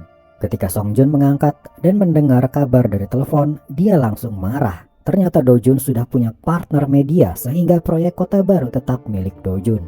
Song Jun gagal mendapatkan proyek 5 miliar dolar tersebut. Beralih pada Jin Yang Chol, ketika dia keluar dari ruangan sehabis mengobrol dengan musuh bebuyutannya, dirinya tiba-tiba jatuh. Penyakit di otaknya tampaknya mulai memberikan efek buruk bagi dirinya. Dia semakin gelisah saja dan tersadar kalau dirinya sudah harus melakukan sesuatu terhadap Sun Yang. Ketika pesta resepsi selesai, keluarga Sun Yang mengadakan makan malam bersama. Jin Yang Chol memberikan beberapa patah kata dan juga memberikan hadiah pernikahan pada cucunya. Saham Sun Yang sudah terbayang di benak Song Jun, dia akan menerima itu. Tapi ketika amplop dibuka, tertulis bagian gudang. Alih-alih mendapat saham Sun Yang senilai jutaan dolar, Song Jun malah dipindahkan ke bagian gudang oleh kakeknya. Jin Yang Chol berkata, semua ini kamu dapatkan karena kegagalanmu mendapatkan proyek kota baru. Lalu ia lanjut berkata, mulai saat ini, tidak ada lagi hak waris Sun Yang berdasarkan anak tertua. Siapapun kini berhak memiliki Sun Yang jika dia berkompeten dalam menjalankan perusahaannya dan membeli saham Sun Yang dengan uang mereka sendiri. Pernyataan Jin Yang Chol membuat seluruh keluarga panik karena selama ini mereka mendapatkan semuanya secara cuma-cuma. Song Jun tiba-tiba merasa sangat marah dan berniat melampiaskannya pada Dojun karena semua ini adalah akibat ulah Dojun. Tapi Hyungmin tiba-tiba jatuh pingsan membuat Song Jun menahan dirinya. Setelah pernyataan Jin Yang Chol kemarin malam, paginya terjadi perombakan kepemimpinan perusahaan. Masing-masing anak Jin Yang Chol kini membawahi beberapa perusahaan dan sebisa mungkin mendapat nilai saham yang adil. Anak ketiga bernama Ha-yong mendapat Sun Yang Department Store, resort, golf, dan kondominium. Tapi bersamaan dengan keuntungan, semua perusahaan itu juga punya hutang pada perusahaan kakak-kakaknya yang harus dilunasi. Mendengar kata-kata hutang perusahaan, Ha-yong langsung kesal dan manja. Dia bingung harus dapat uang dari mana. Suaminya, Chang Jae, berkata, bagaimana kalau pinjam uang saja ke Miracle Investment. Beberapa waktu pun berlalu. Hingga pada suatu hari, perusahaan Ha-yong mengadakan acara fashion show VIP khusus tamu-tamu sultan. Ibu Dojun dan Dojun sendiri diundang ke sana. Terlihat dia berdandan secantik mungkin untuk memberikan kesan baik. Karena selama ini dia dan suaminya sering tak dianggap di keluarga Sun Yang. Acara fashion show pun segera dimulai dan Ibu Dojun diminta bersiap-siap. Tapi tanpa diduga, ternyata acara fashion show itu mengharuskan Ibu Dojun memakai pakaian yang ada dan dilihat oleh para tamu. Ibunya direndahkan, seolah-olah diperlakukan sebagai manekin. Dojun melihat semua itu lewat layar CCTV dan marah. Tapi muncullah Ha-yong yang dengan arogannya berkata, keluarga kalian tidak cocok berada di keluarga Sun Yang. Ini adalah cara Ha-yong untuk merendahkan Ibu Dojun. Dojun berusaha menahan amarahnya dan pergi dari sana. Tapi di dalam hatinya dia bersumpah untuk menghancurkan Ha-yong dengan caranya sendiri karena telah merendahkan ibunya. Dojun langsung mengatur strategi apa yang harus ia lakukan untuk meruntuhkan perusahaan milik Ha-yong. Di tahun itu, kebetulan sebuah perusahaan digital bernama New Data Technology sedang naik daun. Dojun tahu hal ini di kehidupannya yang dulu. Perusahaan New Data Technology adalah perusahaan baru dan nilai sahamnya hanya $1,5. Tapi hanya dalam waktu 1 tahun, nilainya melejit hingga $300, naik 200 kali lipat. Tapi setelah itu, nilai sahamnya anjlok drastis hingga di angka $5,5 saja, membuat siapapun yang berinvest ketika harga tinggi akan bangkrut sebangkrut-bangkrutnya. Kesempatan inilah yang diambil Dojun untuk menghancurkan bibinya itu. Sementara itu, bibi Dojun tengah bingung karena dia harus menyiapkan dana besar untuk keberlangsungan perusahaannya. Sunjang Department Store perlu dana $140 juta. Ditambah lagi harus membayar hutang sejumlah $260 juta. Total dia harus menyiapkan $400 juta jika ingin perusahaannya tetap berjalan. Di tengah kegalauannya itu, dia teringat saran suaminya. Kenapa tidak meminjam dari Miracle saja? Awalnya Hayong tak mau meminjam uang pada Miracle karena dia tahu Dojun ada di sana dan dia tidak sudi. Tapi jika tidak, dia akan dinilai tak becus memimpin perusahaan oleh keluarga Sunyang. Akhirnya dia pun memutuskan untuk bertemu Sehyon dan meminta pinjaman uang $400 juta. Sehyon menyanggupinya dengan jaminan. Jaminannya adalah dia ingin 30% dari keseluruhan saham Sunyang Department Store. Jika tidak bisa membayar, 30% saham itu akan menjadi milik Miracle. Walaupun berat, tapi Hayong setuju. Di tengah percakapan, Sehyon berkata kalau saat ini Dojun sedang berinvest membeli saham New Data Technology karena diperkirakan harga saham mereka akan terus naik. Saat ini harganya sudah di angka $10 dan bulan depan akan naik menjadi $40. Mendengar hal itu, dia pun tergiur dan menyuruh direktur keuangannya bernama Nyonya Im untuk menyiapkan dana dan ikut berinvestasi di New Data Technology. Hayong berinvestasi sebesar $3 juta dan benar saja dalam sebulan harga sahamnya naik 4 kali lipat. Tapi esoknya ketika Hayong sudah menjual sahamnya, harganya naik lagi menjadi $55. Keinginannya untuk berinvestasi semakin menjadi karena setiap hari dia memantau harga saham, nilainya semakin naik. Akhirnya pada suatu hari, harga saham New Data Technology menyentuh angka $100 dan dia seperti orang gila, merasa rugi besar karena tidak ikut berinvestasi. Suatu hari, Dojun datang ke ruangan Hayong. Dojun berkata, New Data Technology adalah sebuah bubble atau gelembung yang siap pecah. Diperkirakan harganya bisa melambung hingga $300, tapi resikonya sangat besar. Mendengar kata $300, Hayong kembali merasa tergiur. Akhirnya, karena tak tahan lagi, dia meminta Nyonya Im, direktur keuangannya, untuk mengambil dana dari Sunyang Department Store dan menginvestasikannya di New Data Technology. Tidak main-main, uang yang diambil dari Sunyang sebesar $140 juta. Nyonya Im merasa apa yang atasannya lakukan ini sangat gegabah, tapi dia tak bisa menolak perintah. Hayong pun menggunakan uang perusahaan $140 juta untuk kepentingan pribadinya berinvestasi. Setelah Hayong membeli saham tersebut, dia pun terus memantau harganya. Benar saja, harganya naik terus sampai di angka $300. Tapi karena dia serakah, dia tidak menjual sahamnya itu dengan harapan akan terus naik. Suatu hari, harga saham New Data Technology mulai menurun. Hayong masih tetap belum menjual sahamnya walaupun harganya terus menurun. Dan pada akhirnya, harga saham anjlok menjadi $5,5 saja. Uang $140 juta yang Hayong investkan hangus tak bisa kembali. Sementara itu kita beralih dulu pada Min Yong. Kini dia sudah lulus dan mendapatkan gelar jaksa dan mulai bekerja di sebuah kantor jaksa. Tapi hingga saat ini dia belum mendapatkan tugas berarti. Suatu hari dia mendapat telepon dari orang yang tak ia sangka. Dojun meneleponnya dan meminta untuk bertemu dengannya. Dengan rasa senang di dalam hatinya, dia menemui Dojun di sebuah restoran. Tapi ternyata Dojun memintanya bertemu untuk sebuah kasus. Awalnya Min Yong kecewa dan kesal, tapi dirinya sadar dia harus tetap profesional. Dojun pun memberikan info bahwa saat ini pemilik Sunyang Department Store tengah menggelapkan dana perusahaan sebesar $140 juta untuk dipakai kepentingan pribadi. Min Yong heran kenapa dia sengaja melaporkan keluarganya sendiri. Tapi tampaknya dia mengerti akan adanya perebutan kekuasaan Sunyang. Dia bersedia mengungkap kasus ini, kasus pertamanya. Bersama beberapa rekannya, dia mulai menginvestigasi semua dokumen yang berkaitan dengan Hayong dan Sunyang Department Store. Hasilnya, didapatkanlah kejanggalan, yaitu adanya aliran dana ke perusahaan kecil Sunyang Deco dalam jumlah besar tapi bertahap. Min Yong pun mencurigai bahwa Sunyang Deco hanyalah perusahaan palsu agar aliran dana bisa terjadi dan akhirnya dipakai untuk kepentingan pribadi. Maka pihak kejaksaan langsung menggeledah kantor Hayong dan membawa berkas-berkas dari sana. Hayong bingung karena dia tak diberitahu. Ketika dia tahu kalau ini tentang dana 140 juta yang ia pakai, dia mulai panik. Karena jika dirinya terbukti bersalah, dia bakal dipenjara. Dia pun langsung menemui suaminya, Chang Jae. Harapannya suaminya itu bisa membantunya dengan memakai kekuasaan suaminya sebagai wali kota. Tapi dia malah dimarahi Chang Jae, berkata kalau Hayong ini bisa membahayakan posisinya sebagai wali kota. Hayong kini mendatangi Sehyeon dan berkata ia ingin meminjam uang 140 juta dolar untuk menutupi dana yang ia ambil dari perusahaan. Sehyeon dengan tenang berkata, dia bisa membantunya, tapi jaminannya dia ingin 25% lagi dari saham Sunyang Department Store. Hayong seperti diperas di situ.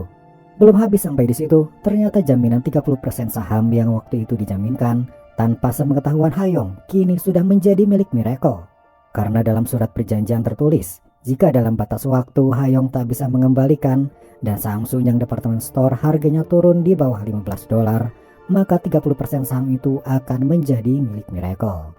Kini harga saham Sunyang Department Store di bawah 15 dolar dan Hayong belum mengembalikan dana 400 juta dolar yang waktu itu dipinjam. Jadi sesuai kesepakatan, Miracle kini menjadi pemilik 30% saham Sunyang Department Store. Hayong semakin frustrasi. Dia pun kini mencoba meminta bantuan ayahnya, Jin Yang Chol. Walaupun tahu dia akan dimarahi habis-habisan, tapi dia berharap ayahnya bisa membantunya. Hayong berdalih semua ini adalah salah Do-jun yang telah menipunya. Dia pun meminta pinjaman 140 juta dolar pada ayahnya itu. Tapi Jin Yang Chol berkata, jika aku meminjamkan uang itu, maka itu bisa dianggap penggelapan aliran dana juga. Hayong keluar dari ruangan ayahnya dengan lemas. Keluarganya yang lain mencoba menghiburnya. Kebetulan istri Song Jun, Hyun Min, ada di situ. Hari itu Hayong dijadwalkan harus mendatangi kejaksaan untuk memberikan keterangan tentang kasusnya. Ketika dia akan berangkat, Hyun Min datang dan berkata dia akan menemaninya ke kantor kejaksaan. Sesampainya di sana, Hyun Min berkata, jaksa ini dulunya adalah teman sekampus Do-jun, jadi pasti Do-jun lah yang membuat laporan kasus ini. Mengetahui hal ini, Hayong seperti mendapat angin segar. Ia kini terlihat lebih tenang, dan ketika ditanya apakah dia melakukan penggelapan dana, dia menyangkalnya. Malahan kini Hayong balik menduga jika si pihak pelaporlah yang membuat laporan palsu. Ditambah lagi, Sunyang Deco yang dicurigai adalah sebuah perusahaan palsu, ternyata perusahaan itu asli. Min Yong pun gagal meneruskan kasus ini dan melepaskan Hayong dari semua tuduhan. Sementara itu, Sehyeon merasa ada yang salah. Do-jun juga merasa sepertinya pihak kejaksaan tidak menemukan cukup bukti untuk membuat Hayong dipenjara. Dia pun pergi untuk menemui bibinya itu. Di luar kantor bibinya, dia melihat para pekerja Sunyang Department Store sedang berdemo karena diberhentikan tak bisa bekerja. Selama uang 140 juta itu belum ada, department store-nya tidak akan berjalan dan para pekerja itu tidak akan digaji. Hayong dengan cueknya memasang earphone-nya, berusaha tidak acuh pada teriakan para pekerja. Ketika sampai di ruangannya, dia mendapatkan Do-jun sudah ada di sana. Do-jun menyarankan untuk meminjam pada Miracle saja agar masalah selesai dan para pekerja di bawah sana bisa bekerja dan digaji kembali. Tapi Hayong menolaknya dan tidak ingin tertipu lagi. Dia berencana akan menjual beberapa anak perusahaan untuk mendapatkan 140 juta dolarnya. Kira-kira perlu waktu 2 bulan. Itu artinya selama 2 bulan para pekerja itu akan menganggur dan tidak digaji. Hayong tidak peduli dengan para pekerja itu. Karena menurutnya orang miskin harusnya bersabar saja menunggu keputusan para pemimpinnya. Disitulah amarah Do-jun muncul. Do-jun teringat kembali masa-masa dirinya dulu sebagai Hyun-woo. Ketika ayahnya di PHK, hanya ada 1 bungkus mie instan di rumah dan tagihan gas, listrik, air tidak bisa mereka bayar. Ada adegan ironis ketika dia mendapat kue mahal dari wanita yang menyukainya, tapi Hyun-woo malah menawarkan Walkman-nya pada dia untuk dijual saking Do-jun butuh uang. Puncaknya adalah ketika dia di swalayan, kebetulan melihat ayahnya di sana juga. Dia melihat diam-diam ayahnya mencuri makanan kaleng dari rak dan keluar tanpa membayar. Di situ Hyunwoo tersadar bahwa menjadi miskin adalah hal paling menyedihkan. Dia tak sudi makan ketika di rumah ayahnya memasak karena tahu itu hasil curian dari swalayan tadi. Ingatan masa lalu itu membuat Dojun marah pada Hayong dan membanting papan namanya lalu pergi dari situ. Dojun tidak menyerah.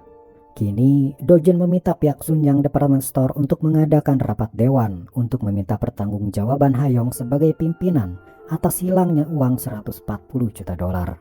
Nyonya Im selaku direktur keuangan memberitahu hal ini pada Hayong.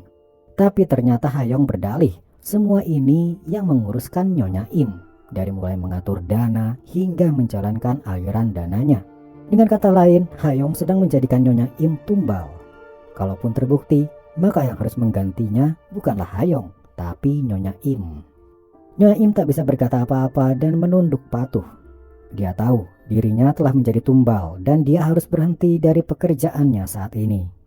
Sehari sebelum rapat diadakan, Dojun meminta Nyonya Im untuk bertemu. Dojun berkata, seharusnya Nyonya Im jangan mau menjadi tumbal. Jika itu terjadi, uang pensiun Nyonya Im akan dipakai untuk mengganti kerugian 140 juta itu. Entah sampai kapan akan terbayar. Dan lagi, Dojun berkata, dengan setia pada Hayong dan Sunyang, itu artinya Nyonya Im mengkhianati diri sendiri. Sepertinya kata-kata Dojun itu berhasil membuat Nyonya Im sadar, dan keesokan harinya dia bersedia untuk bersaksi dan menjelaskan yang sebenarnya. Ketika rapat dimulai dan Hayong ditanya tentang penggelapan dana, dia menyangkalnya dan balik menuduh kalau Dojun lah yang dengan sengaja merekayasa turunnya saham Sunyang agar bisa diambil Miracle. Dojun berkata, untuk lebih jelasnya kita akan menunggu penjelasan Nyonya Im. Sementara itu di bawah kantor, Sehyun menunggu kedatangan Nyonya Im. Ketika Nyonya Im terlihat olehnya, tiba-tiba dia hilang dari pandangan. Ternyata Nyonya Im dibawa oleh orang-orang suruhan Sunyang agar tidak bisa bersaksi di rapat dewan. Kembali pada rapat dewan. Dengan tidak hadirnya Nyonya Im, sepertinya Dojun berada di posisi sulit. Namun tiba-tiba Min Yong muncul di sana. Dia kemudian berkata, dirinya punya bukti kalau kasus penggelapan ini memang terjadi. Dia menunjukkan pulpen yang ternyata sebuah alat rekam. Sepertinya kemarin Nyonya Im menyerahkan pulpen itu pada Dojun, kalau dirinya tidak bisa hadir di rapat itu. Sebuah rekaman terdengar berisi percakapan Hayong dan Nyonya Im. Suara Hayong terdengar sedang memberikan perintah pada Nyonya Im untuk mengambil 140 juta dolar dari Sunyang Department Store untuk membeli saham New Data Technology. Bukti rekaman itu membuat Hayong tak bisa berkutik dan tak bisa mengelak lagi. Akhirnya setelah rapat itu selesai, Hayong dan Dojun duduk untuk menandatangani kontrak. Hayong terpaksa setuju untuk meminjam lagi 140 juta pada Miracle.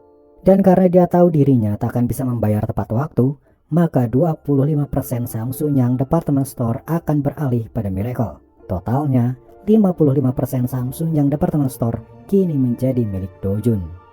Hayong, anak ketiga Jin Yang Chol, telah berhasil Dojun hancurkan.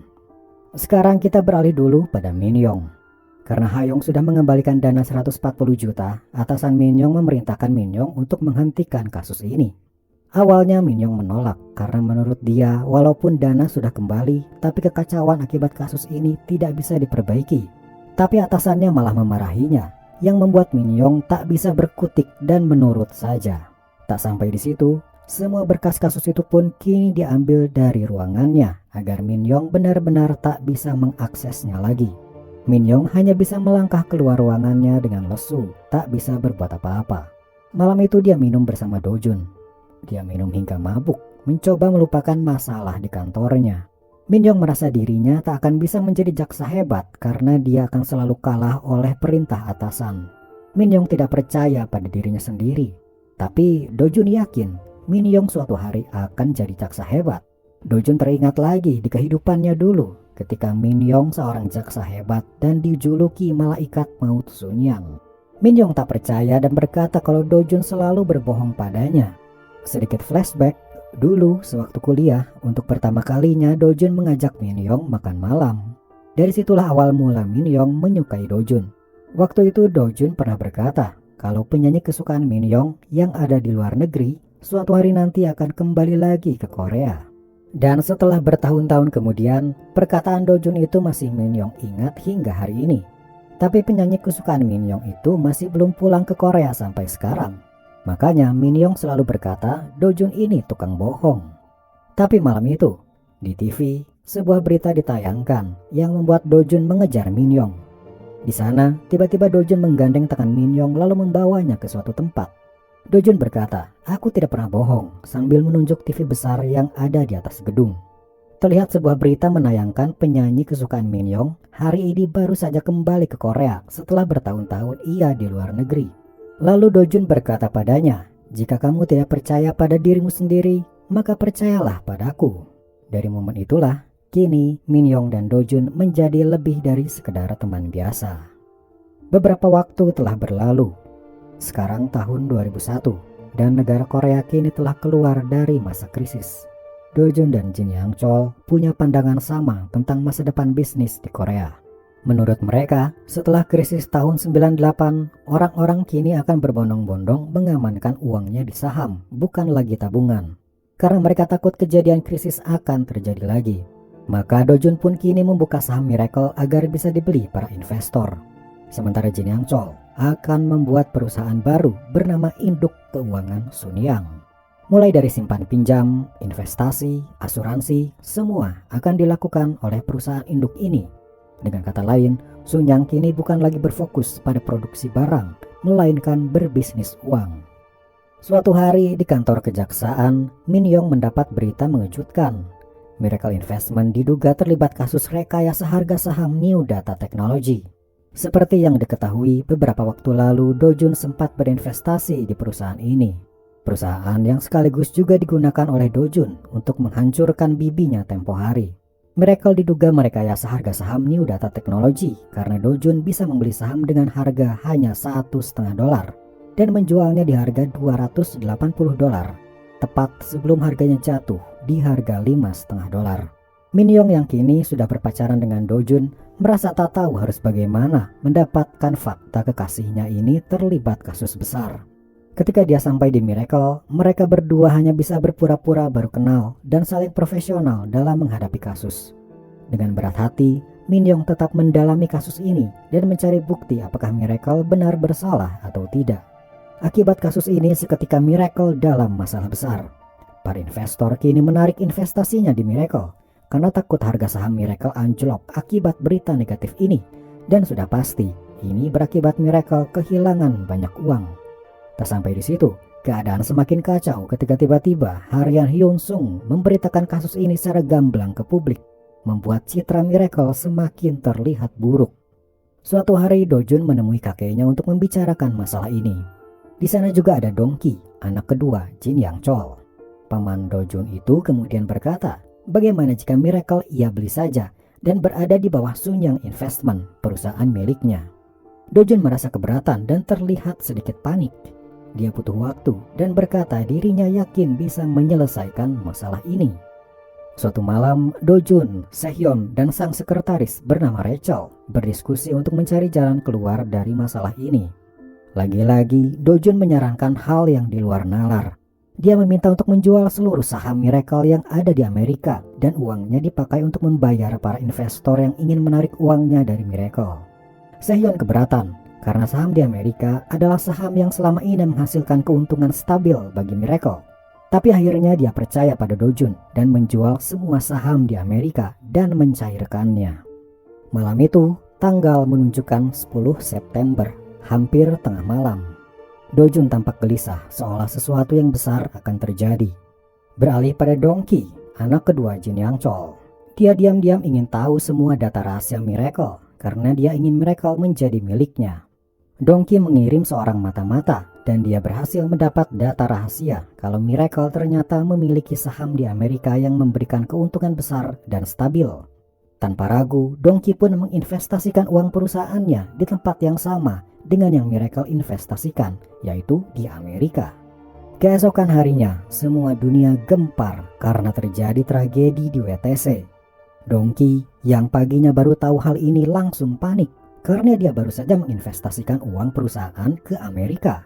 Sudah dipastikan harga saham di sana anjlok drastis, tapi dia tak bisa mengambil uangnya karena pasar saham di Amerika tutup selama 4 hari akibat tragedi tersebut. Dia hanya bisa menyaksikan uangnya lenyap di Amerika tak bersisa. Di sisi lain, Do Jun justru sudah tenang karena sehari sebelumnya dia sudah menarik semua investasi Miracle yang ada di Amerika. Sehyeon tak habis pikir, kenapa bisa Do Jun selalu melakukan hal yang tepat waktu. Di saat semua pasar saham anjlok, saham Miracle jadinya baik-baik saja karena Miracle tak sedikit pun terguncang akibat kejadian di Amerika. Ini membuat nama Miracle menjadi sorotan dan mulai dipercaya orang-orang. Do Jun kini menyarankan hal yang di luar nalar lagi. Dia membuka lagi saham Miracle agar bisa dibeli orang-orang.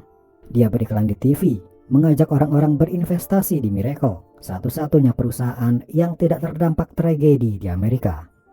Orang-orang yang dulu menarik uangnya kini berbondong-bondong masuk lagi ke Miracle. Do Jun dan Sehyeon memperkirakan keuntungan yang mereka dapat akan sebesar 1 miliar dolar. Tapi dalam waktu hanya 2 minggu, Miracle sudah untung 4 miliar dolar. Tak hanya itu, pasar saham Korea yang tadinya jatuh, kini berkat Miracle menjadi bangkit kembali. Transaksi pasar saham Korea mencapai titik tertinggi dalam sejarah, yaitu 90 miliar dolar.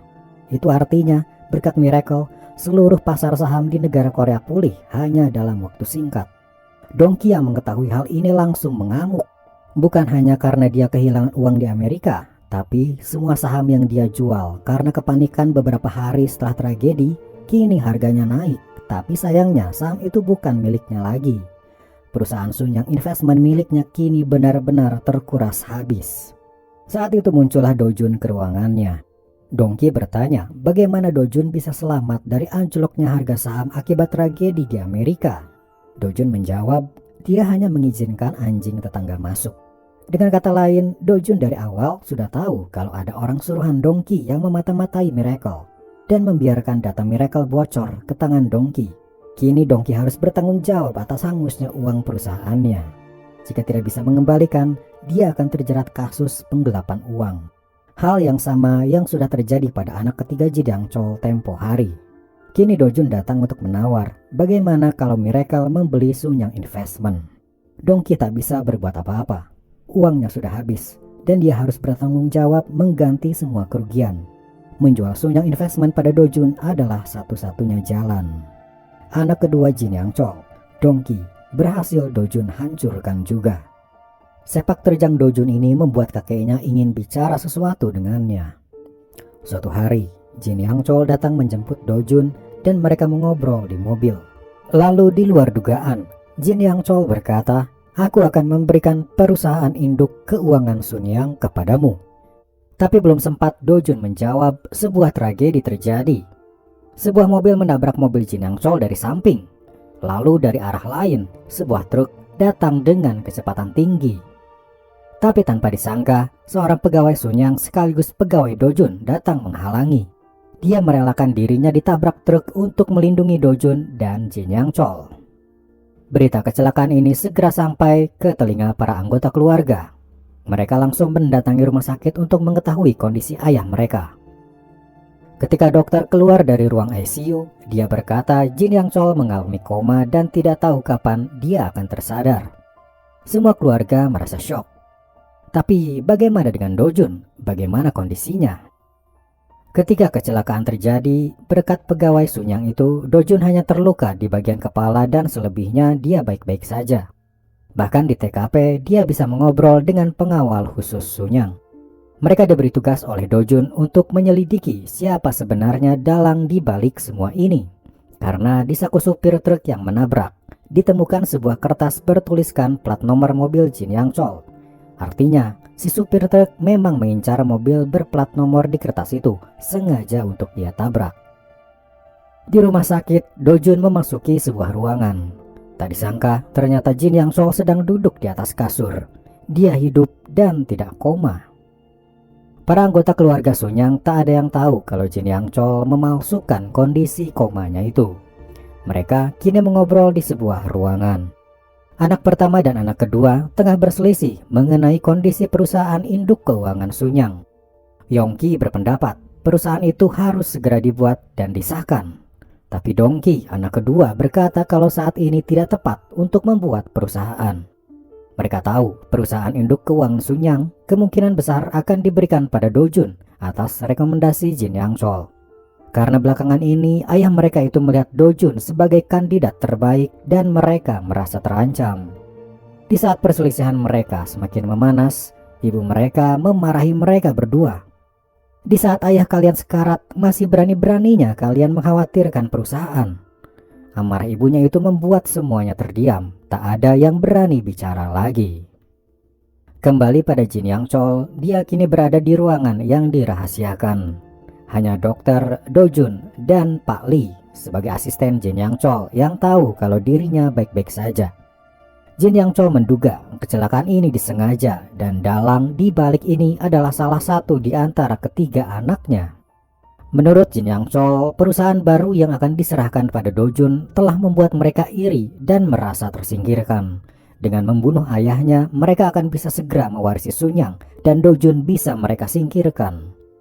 Ketika Jin Yang Chol dan Dojun berdua, dia berpesan pada Dojun agar jangan percaya pada siapapun dan dia harus berhati-hati.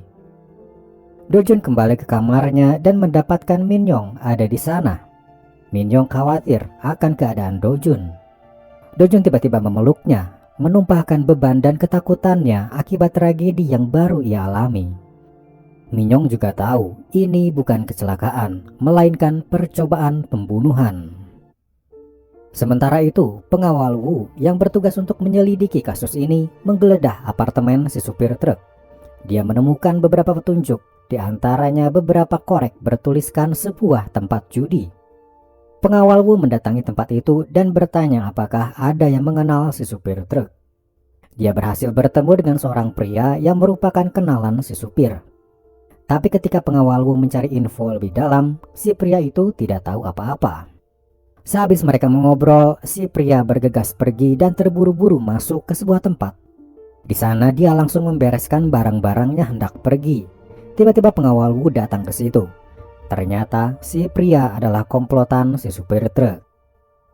Dari tangan si pria, pengawal Wu berhasil mendapatkan sebuah kotak yang langsung ia berikan pada Dojun. Kotak itu adalah sebuah lukisan.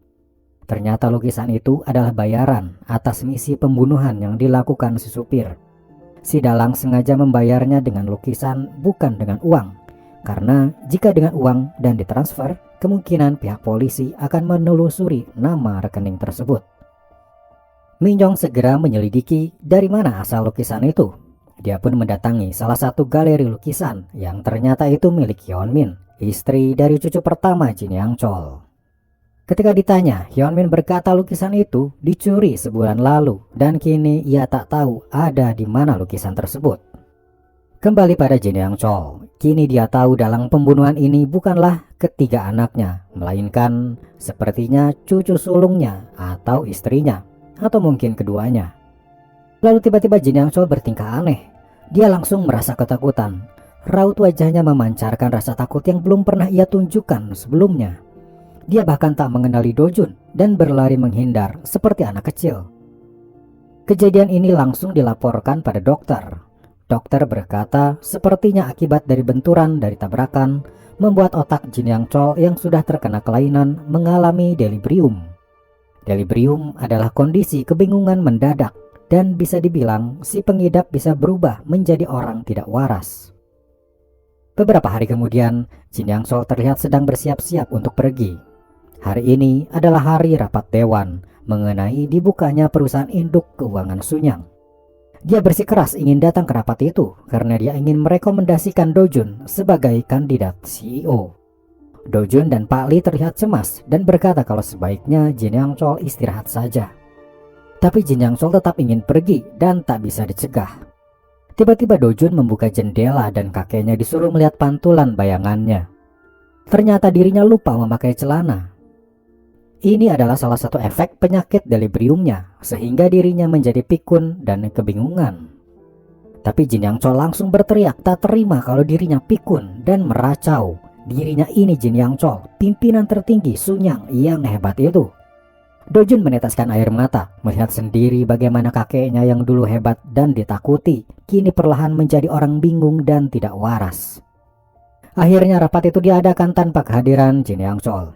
Agenda rapat itu adalah pengesahan dibukanya perusahaan induk keuangan Sunyang yang dilanjutkan dengan pemilihan kandidat CEO baru. Kandidatnya ada dua, yaitu Dojun dan Pak Lee. Sebenarnya kehadiran Pak Lee di situ hanya sebagai pengisi kekosongan karena sudah hampir dipastikan Dojun yang akan menjadi kandidat kuat CEO. Tapi sebelum pemungutan suara dilakukan, Song Jun, cucu sulung Jin Yang Chol, meminta izin untuk berbicara. Dia maju ke depan dan berkata, jika Dojun menjadi CEO, dia kemungkinan akan menjadikan perusahaan dipenuhi dengan semangat anak muda sesuai usianya.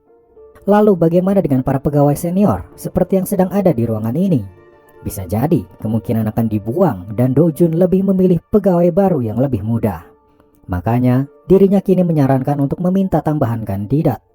Dan kandidat barunya adalah ayahnya sendiri, Yongki, anak sulung Jin Yang Chol. Semua anggota rapat di sana mulai terpengaruh karena Yongki sudah dikenal oleh mereka dan juga anak Jin Yang Chol yang paling tua. Namun sebelum pemilihan berlangsung, terbukalah pintu ruangan dan Jin Yang Chol muncul masuk ke dalam ruangan. Terang saja semua terkejut karena mereka masih mengira kalau bos besar mereka ini masih koma di rumah sakit. Jin Yang Chol berkata dirinya sudah sehat lagi dan segera ingin mengikuti rapat ini.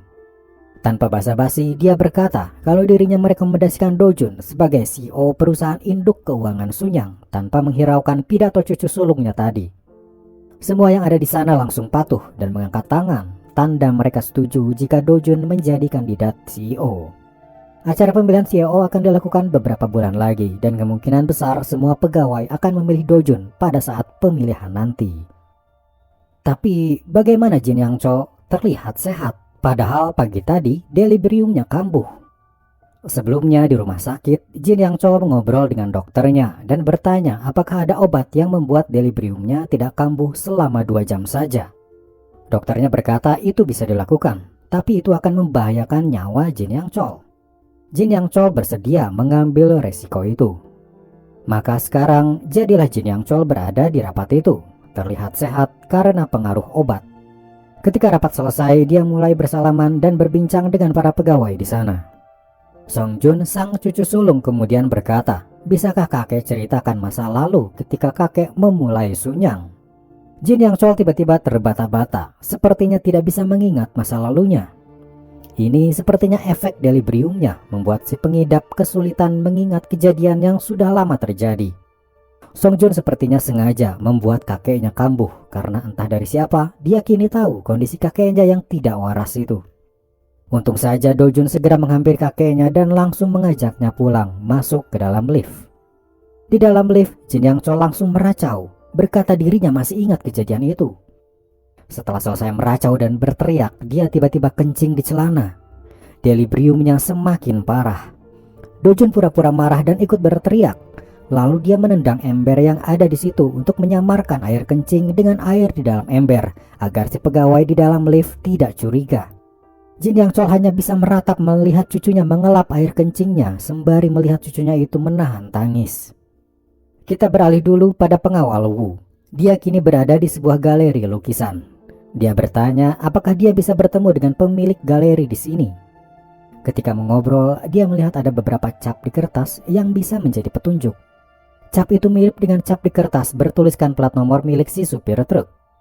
Setiap cap memiliki desain unik dan tidak ada yang sama. Biasanya dipakai pelukis sebagai pengganti tanda tangan dan dibubuhkan di lukisan karya mereka. Pengawal Wu sepertinya pernah melihat desain cap di balik kertas itu. Dia mendatangi rumah Jin Yang Chol dan masuk ke dalam ruangan lukisan istri Jin Yang Chol. Dan ternyata desain cap yang tertempel di kertas sama dengan cap milik istri Jin Yang Chol. Jadi ternyata orang yang menyuruh si supir truk untuk menabrak Jin Yang Chol adalah istri Jin Yang Chol sendiri. Pengawal Wu segera menelpon Dojun dan Dojun shock mendengar fakta bahwa neneknya sendirilah yang akan membunuh kakek. Sementara itu di rumah sakit, istri Jin Yang Chol bernama Pil Ok datang untuk merawat suaminya. Di situ tiba-tiba Jin Yang Chol berkata pada Pil Ok, "Kenapa kau ingin membunuhku?" Pilok kaget dari mana suaminya itu tahu kalau dirinya akan membunuh Jin Yang Chol. Pilok langsung terduduk lesu dan memohon maaf, seraya berkata kalau ini semua dia lakukan untuk anak-anak, untuk mengakhiri semua perselisihan karena selalu berebut kekuasaan Sunyang. Tapi tiba-tiba suaminya kembali meracau tak karuan sehingga Pilok menyadari suaminya mengalami gangguan kewarasan dan sepertinya tuduhan suaminya tadi hanya terucap ngasal saja. Itu membuat Pilok lega. Ternyata kejahatannya belum ada yang mengetahuinya.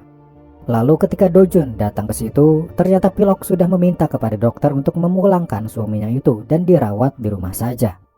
Dojun menyadari sepertinya Pilok telah mengetahui penyakit delirium suaminya. Ketika sampai di rumah, Pilok dan seluruh anak-anak langsung mengadakan makan bersama untuk syukuran bahwa ayah mereka sudah bisa pulang dari rumah sakit. Di hari itu Pilok sengaja tidak mengajak serta keluarga Dojun karena ada yang ingin dia sampaikan hanya kepada ketiga anaknya. Dia berencana untuk memberitahu pada mereka kalau ayah mereka sudah hilang kewarasannya, yang artinya sudah tak bisa menjalankan perusahaan. Tepat sebelum Pilok hendak berbicara, muncullah Dojun sambil membawa sebuah amplop berisi riwayat kesehatan Jin Yang Chol. Tapi ada sebuah kartu nama bertuliskan galeri SIM. Pilok langsung tersadar, sepertinya Dojun tahu sesuatu tentang fakta siapa dalang kecelakaan mobil tersebut.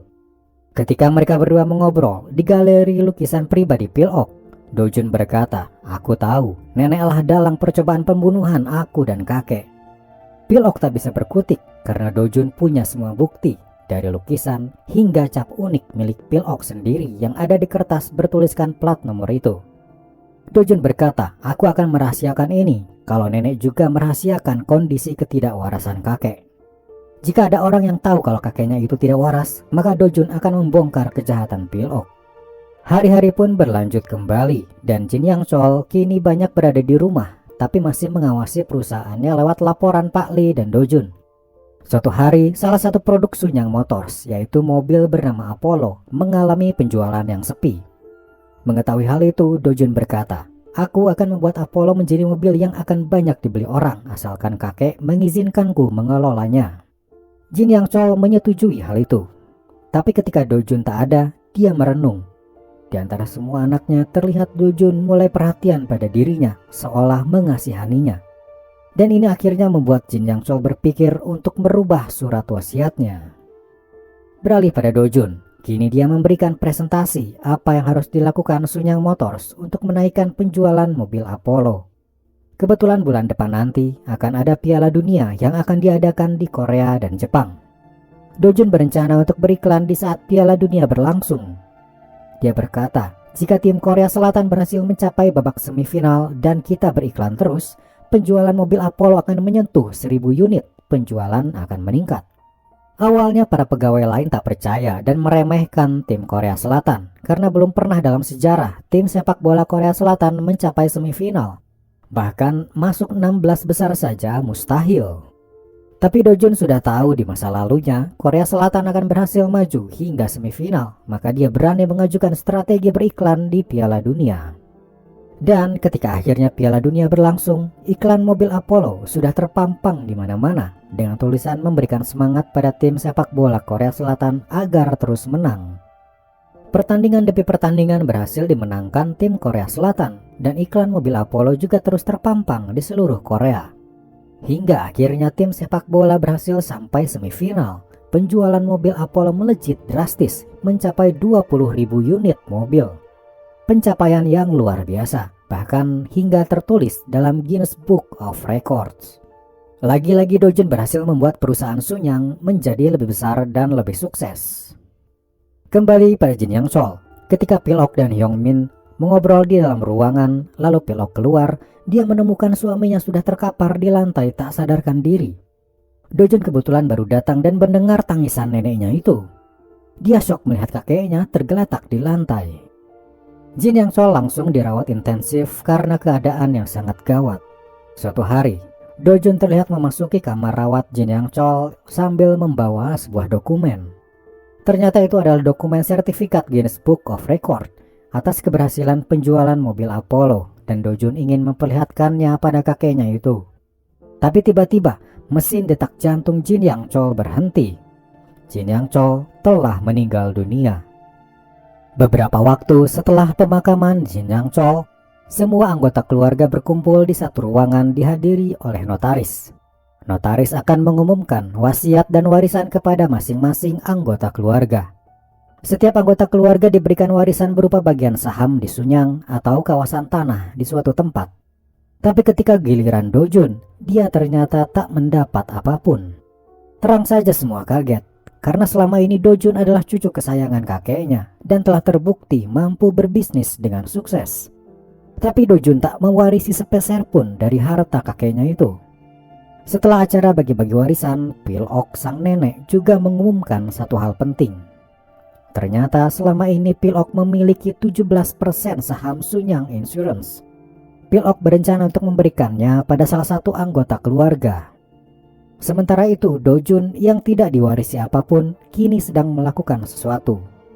Diam-diam dia telah memberikan bukti kuat tentang dalang pembunuhan Jin Yang Chol pada pihak kejaksaan. Sebuah bukti yaitu nomor rekening pembelian lukisan. Nomor rekening itu atas nama Pil-ok. Dengan adanya bukti kuat itu, Pil-ok bisa jadi tersangka di mata persidangan. Pihak kejaksaan langsung menelepon Pil-ok dan memintanya untuk datang ke kantor untuk memberikan keterangan. Pil-ok langsung panik kemudian menelepon Dojun. Dojun pun memberikan kesepakatan yang tak bisa Pil-ok tolak. Pil-ok akan Dojun bantu untuk kabur ke luar negeri. Sebagai gantinya, Pil-ok harus menyerahkan 17% saham Sunyang Insurance kepada Dojun. Hal itu pun telah disepakati, dan akhirnya pihak kejaksaan gagal untuk menangkap Pil-ok karena dia terlanjur sudah ada di luar negeri dan tidak bisa ditangkap. Beberapa waktu berlalu hingga tibalah pemilihan CEO untuk perusahaan induk Sunyang.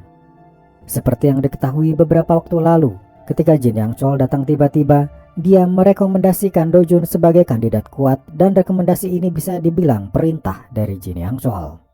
Jadi pada hari ini Dojun dipastikan akan menjadi CEO.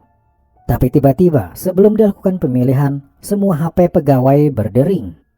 Sebuah pesan sampai pada mereka secara bersamaan, berisi berita kalau Dojun dicurigai menyerang Jin Yang Chol ketika dia berada di ruang rawat. Padahal yang terjadi, dia hanya memperlihatkan Guinness Book of Record pada kakeknya itu. Ketika semua orang di sana meminta bukti rekaman CCTV, ternyata rekaman yang sudah dihapus, yang memberi kesan kalau Dojun memang melakukan sesuatu di ruangan itu. Dojun tak bisa berkutik, karena dia juga tak bisa membuktikan kalau dirinya tak bersalah. Tapi pemilihan CEO harus segera diteruskan. Dan semua yang tadinya akan memilih Dojun, kini malah memihak Pak Lee, orang yang tadinya hanya mengisi kekosongan kandidat saja. Pak Lee kini menjadi CEO perusahaan induk Sunyang. Tapi itu tak berlangsung lama. Song Jun, si cucu sulung, mendatangi Pak Lee dan memberikan sebuah dokumen. Di dalamnya tertulis kasus penggelapan dana oleh Pak Lee. Selama ini Pak Lee memang melakukan beberapa kasus ilegal di Sunyang, tapi masih didiamkan saja. Tapi pada hari ini, Song Jun mengancam Pak Lee dengan data penggelapan itu dan menyuruhnya untuk segera berhenti dari Sunyang. Jika Pak Lee tak mau berhenti, dia akan dilaporkan ke polisi. Kembali pada Dojun, dia merasa difitnah karena dianggap melakukan penyerangan pada kakeknya sendiri padahal dia tak melakukannya. Kini, setelah dia gagal menjadi CEO perusahaan induk keuangan Sunyang, dia pun melakukan strategi baru untuk bisa menguasai Sunyang. Pertama, dia menggunakan Chang Jae untuk menggagalkan pendirian perusahaan induk keuangan Sunyang. Perusahaan induk itu dianggap sebagai jalan Sunyang agar terhindar dari pajak warisan, dan itu tidak adil bagi masyarakat kelas bawah. Kenapa Sunyang bisa menghindari pajak sementara rakyat kecil tidak? Chang Jae mengumumkan hal itu di depan publik. Tentu saja publik mendukung Chang Jae karena mereka ingin keadilan. Seketika image Sunyang menjadi buruk di mata publik akibat berita tersebut. Sementara Chang Jae diyakini disukai banyak orang dan popularitasnya meningkat seiring dirinya akan menjadi calon presiden. Dengan strategi itu, Dojun berhasil menggagalkan pendirian perusahaan induk Sunyang. Suatu hari Dojun mendapat paket dari seseorang. Di dalam paket itu terdapat sebuah flash disk. Ketika flash disk itu dibuka, terdapat sebuah video Jin Yang Chol. Itu adalah video khusus untuk Dojun tentang pendapat kakeknya mengenai Dojun. Di video itu, Jin Yang Chol berkata kalau Dojun adalah orang yang paling mirip dengannya dan dia adalah cucuku. Pernyataan ini membuat Dojun menangis, merasa terharu, dan juga kehilangan sosok seorang kakek yang tidak ia sadari dia menyayanginya. Selain flash disk, ada juga sebuah kunci. Ini adalah warisan yang tidak tertulis di notaris dan khusus diberikan untuk Dojun. Kunci itu ternyata untuk membuka sebuah loker di tempat penyimpanan pribadi Jin Yang Chol. Di sana ada sebuah dokumen, dan ketika dibuka, dokumen itu bertuliskan Sunyang Mikro. Seketika Dojun teringat lagi di masa lalunya. Sunyang Mikro adalah perusahaan yang dianggap sebagai perusahaan palsu karena ada aliran dana gelap sebesar 700 juta dolar. Perusahaan itulah yang membuat dia datang ke Turki untuk mengambil uangnya pada saat itu, tapi dirinya malah diculik dan ditembak di sana. Dojun pun menemui Pak Lee. Pak Lee menjelaskan uang yang ada di Sunyang Mikro sangat aman dan tak bisa terlacak oleh siapapun, bahkan oleh pihak berwenang. Dan uang itu kini diwariskan pada Dojun. Kembali pada paman-paman Dojun. Dengan gagalnya perusahaan induk keuangan Sunyang, mereka kini terpaksa berpisah karena ingin mengamankan perusahaan mereka masing-masing. Dongki, si anak kedua, berniat untuk membuat perusahaan keuangan baru, terpisah dengan kakaknya, si anak pertama. Tapi untuk melakukan itu, dia perlu penghasilan stabil dan besar. Dia pun punya ide untuk membeli perusahaan Sunyang Card yang kebetulan sekarang sedang menjadi milik Dojun. Dongki pun bertemu Dojun dan mengutarakan niatnya untuk membeli Sunyang Card. Tapi harga yang ditawarkan Dojun sangat tinggi, yaitu 800 juta dolar. Dongki pun tidak langsung setuju dan perlu memikirkannya. Tapi pada suatu hari, Yongki datang menemui Dongki. Sambil berjalan di dalam mobil, Yongki mengatakan keinginannya untuk membeli Sunyang Card juga untuk memperbesar perusahaannya juga. Di dalam hati, Dongki berpikir dirinya harus segera membeli Sunyang Card sebelum didahului kakaknya. Maka pagi-pagi sekali, dia sudah datang ke kantor Dojun dan langsung setuju untuk membeli Sunyang Card. Tapi Dojun berkata, aku juga baru dihubungi paman Yongki dan dia juga berminat dengan Sunyang Card. Aku bersedia menjualnya ke paman Dongki dengan harga 1,6 miliar dolar. Itu artinya 2 kali lipat dari harga sebelumnya. Dongki kesal karena dia seperti diadu dengan kakaknya oleh Dojun. Siapa cepat dia dapat. Tapi dia tak punya pilihan lain. Dongki sekarang hanya punya 800 juta. Sisa 800 juta lagi akan dia bayar nanti. Kalau begitu, lanjut Dojun, harus ada jaminannya, yaitu berupa 2% saham Sunyang Corporation. Sekali lagi, Dongki terpaksa menyetujuinya walaupun saham Sunyang adalah saham terpenting. Kini Sunyang Card telah resmi dimiliki oleh Dongki. Tapi sebelum Dongki pergi, Dojun bertanya pada pamannya itu tentang cara mengalirkan dana taktis atau suap pada seseorang. Dongki berkata, kau tak bisa melakukannya sendirian. Dia pun menyerahkan sebuah kartu nama pada Dojun, seseorang yang terbiasa melakukan aliran dana suap tersebut. Setelah beberapa waktu berlalu, ternyata di luar dugaan, Sunyang Card mengalami masalah besar. Para penggunanya banyak yang menggunakan kartu kredit Sunyang Card secara ilegal. Banyak juga yang memakai kartu kredit, tapi tagihannya tak mau mereka bayar. Hingga akhirnya, Sunyang Card resmi dihentikan oleh pemerintah karena terlalu banyak masalah. Dongki langsung murka karena masalah ini. Bahkan dia belum melunasi sisa 800 juta pada Dojun, sehingga saham Sunyang Corporation masih jadi milik Dojun. Saham Sunyang Corporation adalah saham penting. Siapa yang punya banyak saham di sana, dipastikan dia akan memiliki Sunyang sepenuhnya. Dan Yongki sebagai anak tertua perlu saham itu untuk mengamankan posisinya sebagai pewaris Sunyang. Dia pun bertemu dengan Dojun dan berkata kalau hutang Dongki yang 800 juta dia yang akan bayar. Tapi kau juga harus mengembalikan 2% saham Sunyang Corporation. Dojun berkata, aku akan mengembalikannya jika hutangnya dibayar 2 kali lipat. Jadi Yongki harus membayar 1,6 miliar dolar pada Dojun untuk mengamankan saham Sunyang Corporation dan mengamankan posisinya sebagai pewaris Sunyang. Mereka pun menyepakati kesepakatan tersebut. Waktu pun berlalu, hingga pada suatu hari bertepatan dengan 1 tahun wafatnya Jin Yang Chol. Para anggota keluarga dan rekan perusahaan mengadakan acara peringatan 1 tahun sekaligus menerbitkan buku biografi Jin Yang Chol.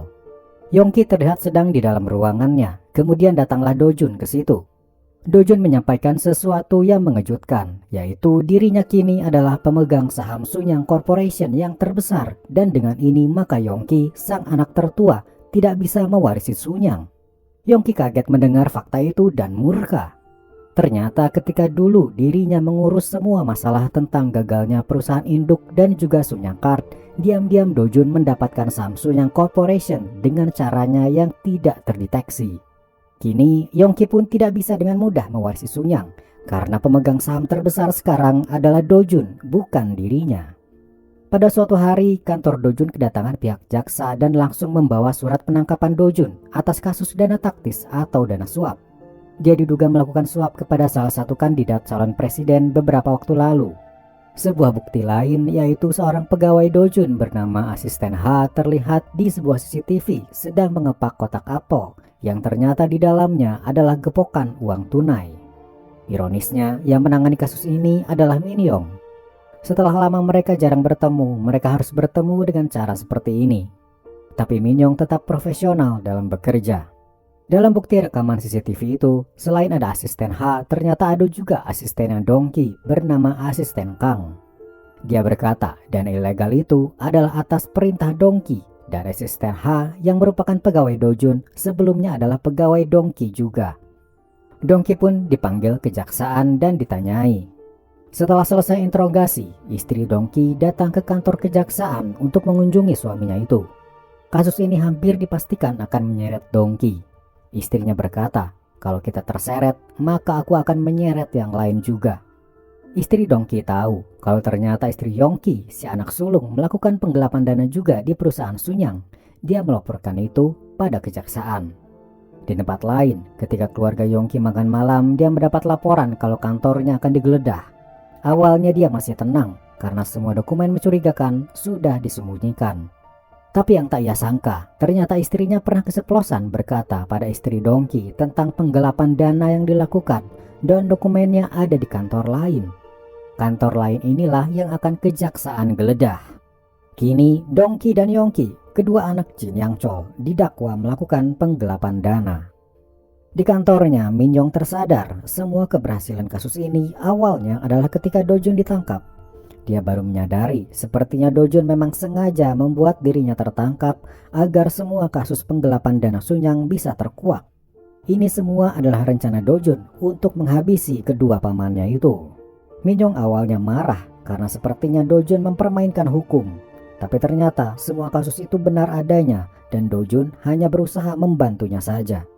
Kini dengan dihukumnya kedua pamannya itu dan dengan Dojun sebagai pemegang saham terbesar, Sunyang akan menjadi miliknya lagi.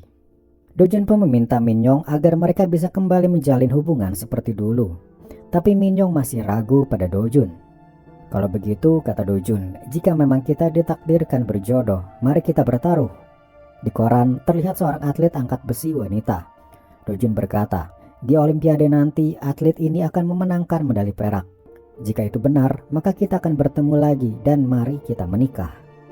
Dojun pun dibebaskan karena tuduhannya tak terbukti. Waktu berlalu, hingga pada suatu hari Min Yong melihat siaran Olimpiade di TV.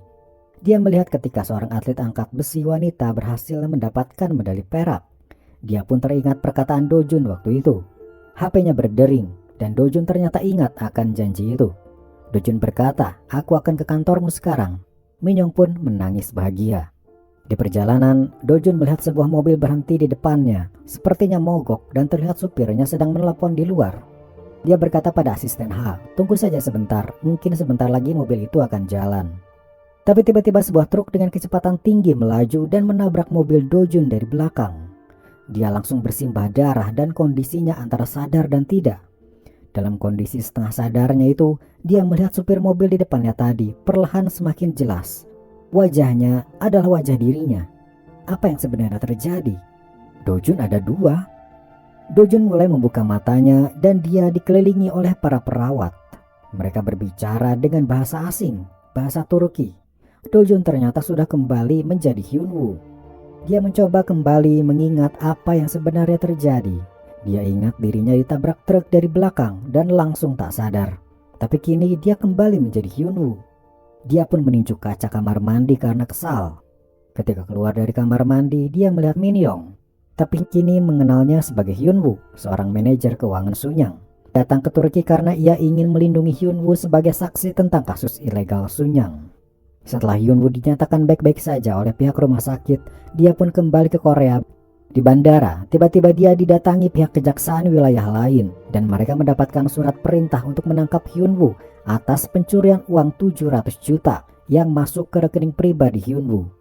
Hyun Woo langsung berpikir cepat dan berlari menghindari mereka. Jika dia tertangkap, maka habislah sudah, dia tak punya kesempatan untuk membela diri. Ternyata pihak Sunyang yang awalnya memerintahkan Hyun Woo untuk mengambil uang 700 juta itu, kini malah balik memfitnah kalau Hyun Woo mencurinya dari Sunyang. Dia pun kembali ke rumahnya yang dulu. Di jalan dia bertemu dengan ayahnya. Ayahnya yakin Hyun Woo tidak bersalah. Adik Hyun Woo memberikan ponsel Hyun Woo, setelah itu ia pun pergi lagi. Hyun Woo kini mendatangi kantor jaksa. Di sana dia baru tahu kalau orang kejaksaan yang tadi ingin menangkapnya adalah bagian dari Sunyang juga. Hyun Woo lalu menceritakan apa yang terjadi, mulai dari dirinya disuruh untuk mengambil uang di Turki sampai pada akhirnya malah diculik dan ditembak. Kini pihak kejaksaan akan menyelidiki di mana uang itu berada sekarang. Hyun Woo kemudian pergi dan mengunjungi satu tempat lagi. Di sebuah kebun di dalam greenhouse, Hyun Woo bertemu dengan seorang pria. Ternyata dia adalah Sehyeon, rekan di Miracle ketika dia masih menjadi Dojun. Kini Sehyeon sudah jarang datang ke kantor Miracle karena trauma kasus tertabraknya cucu bungsu Jin Yang Chol, Dojun. Ternyata tertabraknya Dojun adalah sesuatu yang nyata. Kejadian itu terjadi 20 tahun lalu dan kini kasus itu belum terungkap siapa dalang di balik tertabraknya Dojun. Maka dari itu, kini Hyun Woo akan melakukan sesuatu untuk mengungkap semuanya. Dia perlu bantuan Sehyeon. Mereka akhirnya bersatu kembali menjadi rekan, dan ini kali pertamanya Hyun Woo masuk ke Miracle setelah sekian lama dia menjadi Dojun. Mereka membuat sebuah rencana untuk mengambil alih Sunyang. Pertama, mereka akan mengumpulkan seluruh pemegang saham Sunyang minoritas. Mereka ini adalah orang-orang yang membeli saham Sunyang dalam jumlah kecil, tapi selama ini tak pernah dianggap karena Sunyang hanya dijalankan oleh para anggota keluarga saja. Kemudian Min Yong selaku jaksa meminta pada Menteri Kehakiman untuk diadakannya persidangan terbuka disaksikan oleh masyarakat mengenai kasus penggelapan dana 700 juta oleh Sunyang. Strategi ini berhasil dan membuat Sunyang tak bisa berkutik sehingga harus melakukan persidangan terbuka disiarkan ke seluruh media secara langsung. Agenda persidangan adalah mendengarkan kesaksian Hyun Woo tentang apa yang dia alami ketika dia disuruh mengambil uang 700 juta itu ke Turki. Dia menceritakan semuanya. Lalu Hyun Woo berkata, kemungkinan orang yang menyuruh untuk membunuh saya adalah Song Jun yang saat ini menjabat sebagai wakil CEO Sunyang.